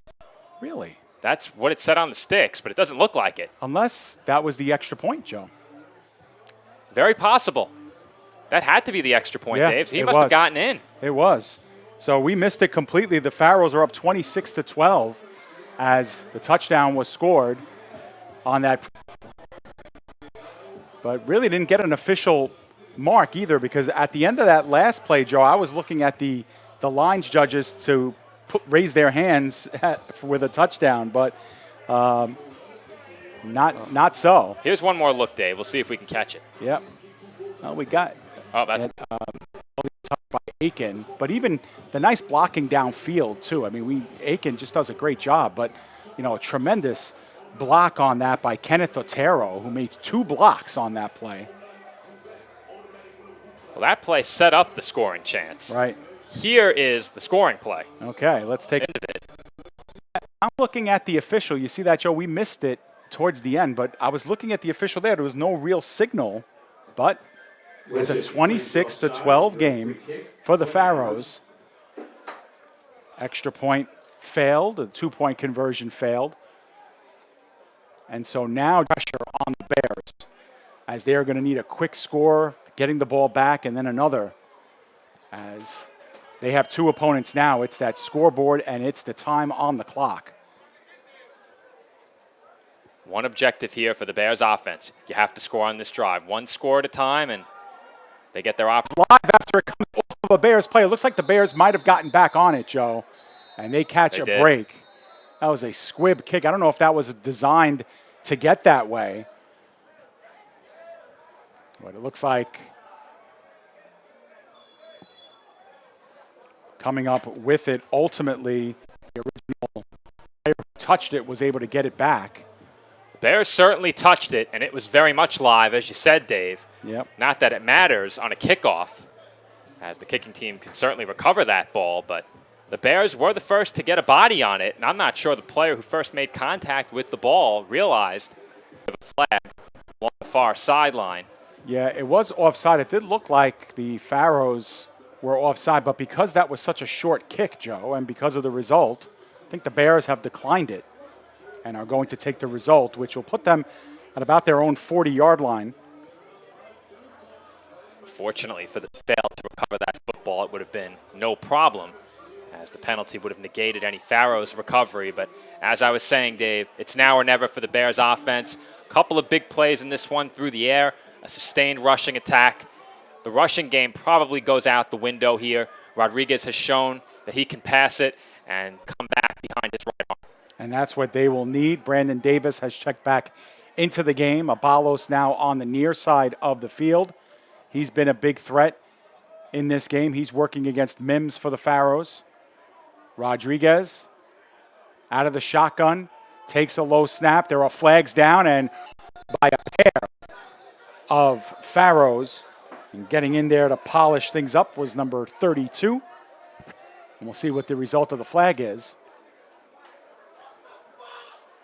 Dave, that was a very dangerous play for Rodriguez behind the line. His legs got tangled beneath defensively for the Pharaohs, and it's going to be tough to see here on this replay, but perhaps we'll get a look at it as there is a conversation going on between the officials. So now's the perfect time to get another look. Here it is, as you see the rush coming in, engulfing Rodriguez. Yep. As And he got hit from above and below. clean win on the outside. Well, they are spotting the ball here up the field, so there might have been a penalty here on the Pharaohs. At first, yeah, it looks like they were offside because that, actually, cuts the down and distance in half. It'll be 2nd and 5 from the 45. First and 5, Joe. Pharaohs offense has really stepped things up here in the second half. A chance for the defense to close it out for them in this spot. That's where the Pharaohs have been failed at points in this game, is the flags whistled against them. Rodriguez wants to take off, perhaps. Now he looks down the field and wide open field inside the 20. So breaking away, it looked like Rodriguez was going to tuck it down, Joe, and instead, the long pass. Well, I said that the Bears would have to come back behind the right arm of Rodriguez, and there is a prime example of that on that last, puts the Bears deep into Pharaohs territory, and we will get one more look at it right here. Yeah, Anthony Brown was the one who came down with it, and he did really split the corners on that, and Rodriguez really met him in stride. Nice throw, and first time we've called the number of Anthony Brown today as he makes a 20-yard line from the 18. And now the throw towards the corner of the end zone, and that is too far extended for Mike Rodriguez. They've tried that a couple of times in Rodriguez's direction, Joe, but it hasn't worked yet. That's a tough play. It's a timing pattern, a fade toward the sideline, and timing between the quarterback and the receiver, the defender playing the receiver to the inside. Rodriguez has that back shoulder, but with close coverage like we saw in that play, it takes a perfectly thrown ball to complete that pass. That being said, it's a very low-risk play call, as in most cases you won't see that ball intercepted. Right, absolutely. Develops here. 2nd down and 10 from the 18-yard line. Rodriguez now barking out instructions. Abalos instructs him to get closer to the sideline here on the near side. You see the press coverage by Mim. Rodriguez looks in the other direction, and he is under intense pressure and taken down for the sack at the 25-yard line. Malachi Bucknell back in there again into the backfield, and it'll be a 3rd down and 17 upcoming. I spoke about how the Pharaohs defense in the second half alongside their offense really stepping it up on that side of the ball, and Looks like the official was about to make a signal. I thought we might have had another penalty, but nonetheless, here's one more look at that last play as once again Rodriguez is engulfed. He was able to escape and connect on the big pass last time. Not so on that play. We have whistles here. The Pharaohs are pointing in the Bears' direction. The Bears are pointing in the Pharaohs' direction, but it will be the Bears who will get hit for a 5-yard penalty. So the ball backed up now to the 30. And it'll be a 3rd down and 22. The Bears will have to reach the Pharaohs' 8-yard line for a... And obviously 4-down territory here, Joe, so you want to at least get half of this back if you can for the Bears, or you get 2 plays for the home run here and try to score 6. Do they have one more big play in this offense? They need it right here. Spread. We have another flag as we are going to have, again, movement before the play unless there was a timeout taken. And it is that the 2-minute warning? It looked like it might be the 2-minute warning. 2 minutes. Yeah, it was an official timeout on the field, Joe. So 2-minute warning. Pharaohs with a 26-12 lead. The Bears will need a quick score here, more than likely an onside kick, and of course another score. But every time the Pharaohs have gone up, the Bears have answered, but Pharaohs with the benefits of... Well, I'm not saying I'm one of those people, Dave, but some would describe what you just said the Bears need as a miracle. Some would say they need a miracle. Not saying I'm one of those people, but at the very least, they need one more dynamic play on the offensive side of the ball to make this a one-score game. This offense has shown that they are more than capable of that, and to keep this drive alive, they're going to need one more big one. Yep, and it'll have to come at the Pharaohs' 30-yard line on a 3rd and 22. As we mentioned before, definitely 2-down or 4-down territory, we should say. So 2 opportunities here to make up these 22 yards. In case you joined us late, this game was 12-6. Pharaohs have added 14. The Bears have responded with a touchdown of their own, a long 67-yard pass from Rodriguez to Abalos. Abalos is lined up on the bottom of your screen. 3rd and 22. Rodriguez with the long snap count. Pharaohs back off. It's the pair in the flat. He cannot make the defender miss. Great open field tackle that time by number 4, Quirin Anderson, who's been doing it all game. And we're going to have a 4th and very long. And this is certainly the game, Dave. Already a massively steep hill to climb for this Bears offense. And a failed conversion here on 4th. They are no rush to get to the line, so... But you could see, Joe, the intention on that. If Pear makes Anderson miss there, he can go another 10, 12 yards easy. But Anderson with a great wrap-up. It's a 3rd down and 19 here from the 27-yard line. Rodriguez, he does have time to throw this time. Now running under pressure, drops it off in the flat to Pear. He gets the 25, the 20, makes one man miss to the 15, but he is not going to have enough for the 1st down. Out at the 14-yard line, that is where the Pharaohs will take over. And, Joe, they can eventually seal it.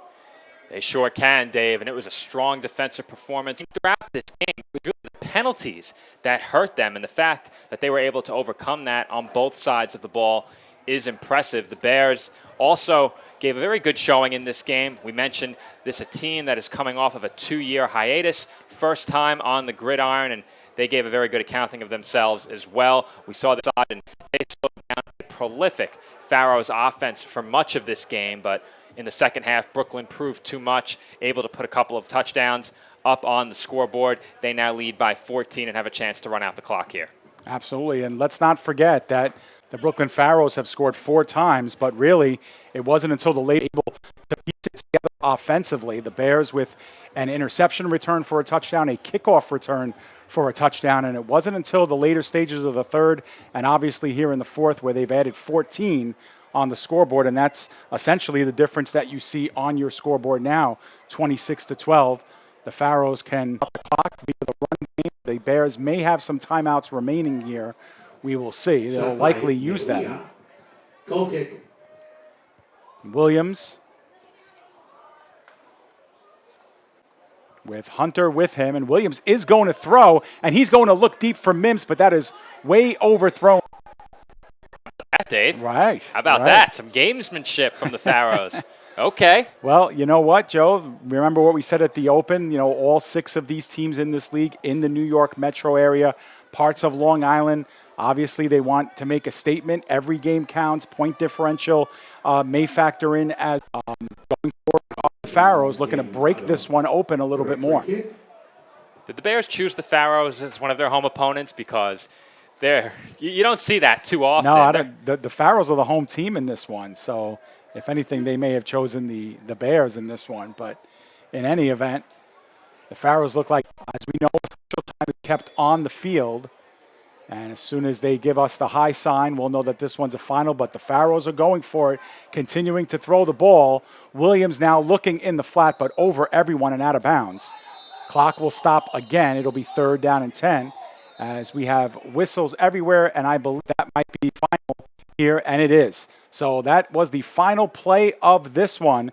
The Pharaohs, thanks to a defensive score, a special team score, take a 12-6 lead into the halftime locker room, and they end up winning this game by a score of 26-12, breaking a 12-12 tie late. A great game in terms of the kickoff to this league, and a good sign of things to come here in the EFA. It certainly was, Dave, and this game was extremely competitive throughout. The Pharaohs didn't break this game open until about the midway point of the 4th quarter, and the Bears had a chance to get even. They had the ball offensively, couldn't make anything, got it back, took it down to the end zone and scored on the run by Williams. That really put this one out of reach, but we saw dynamic playmaking from both of these teams in what was a very entertaining game, and I've said it before, the broadcaster's jinx is a real thing. I asked for offense as we had a lot of penalty yards, some defensive yards, some that led to a touchdown yards. But in that second half, these two teams really brought it on the offensive side of the ball.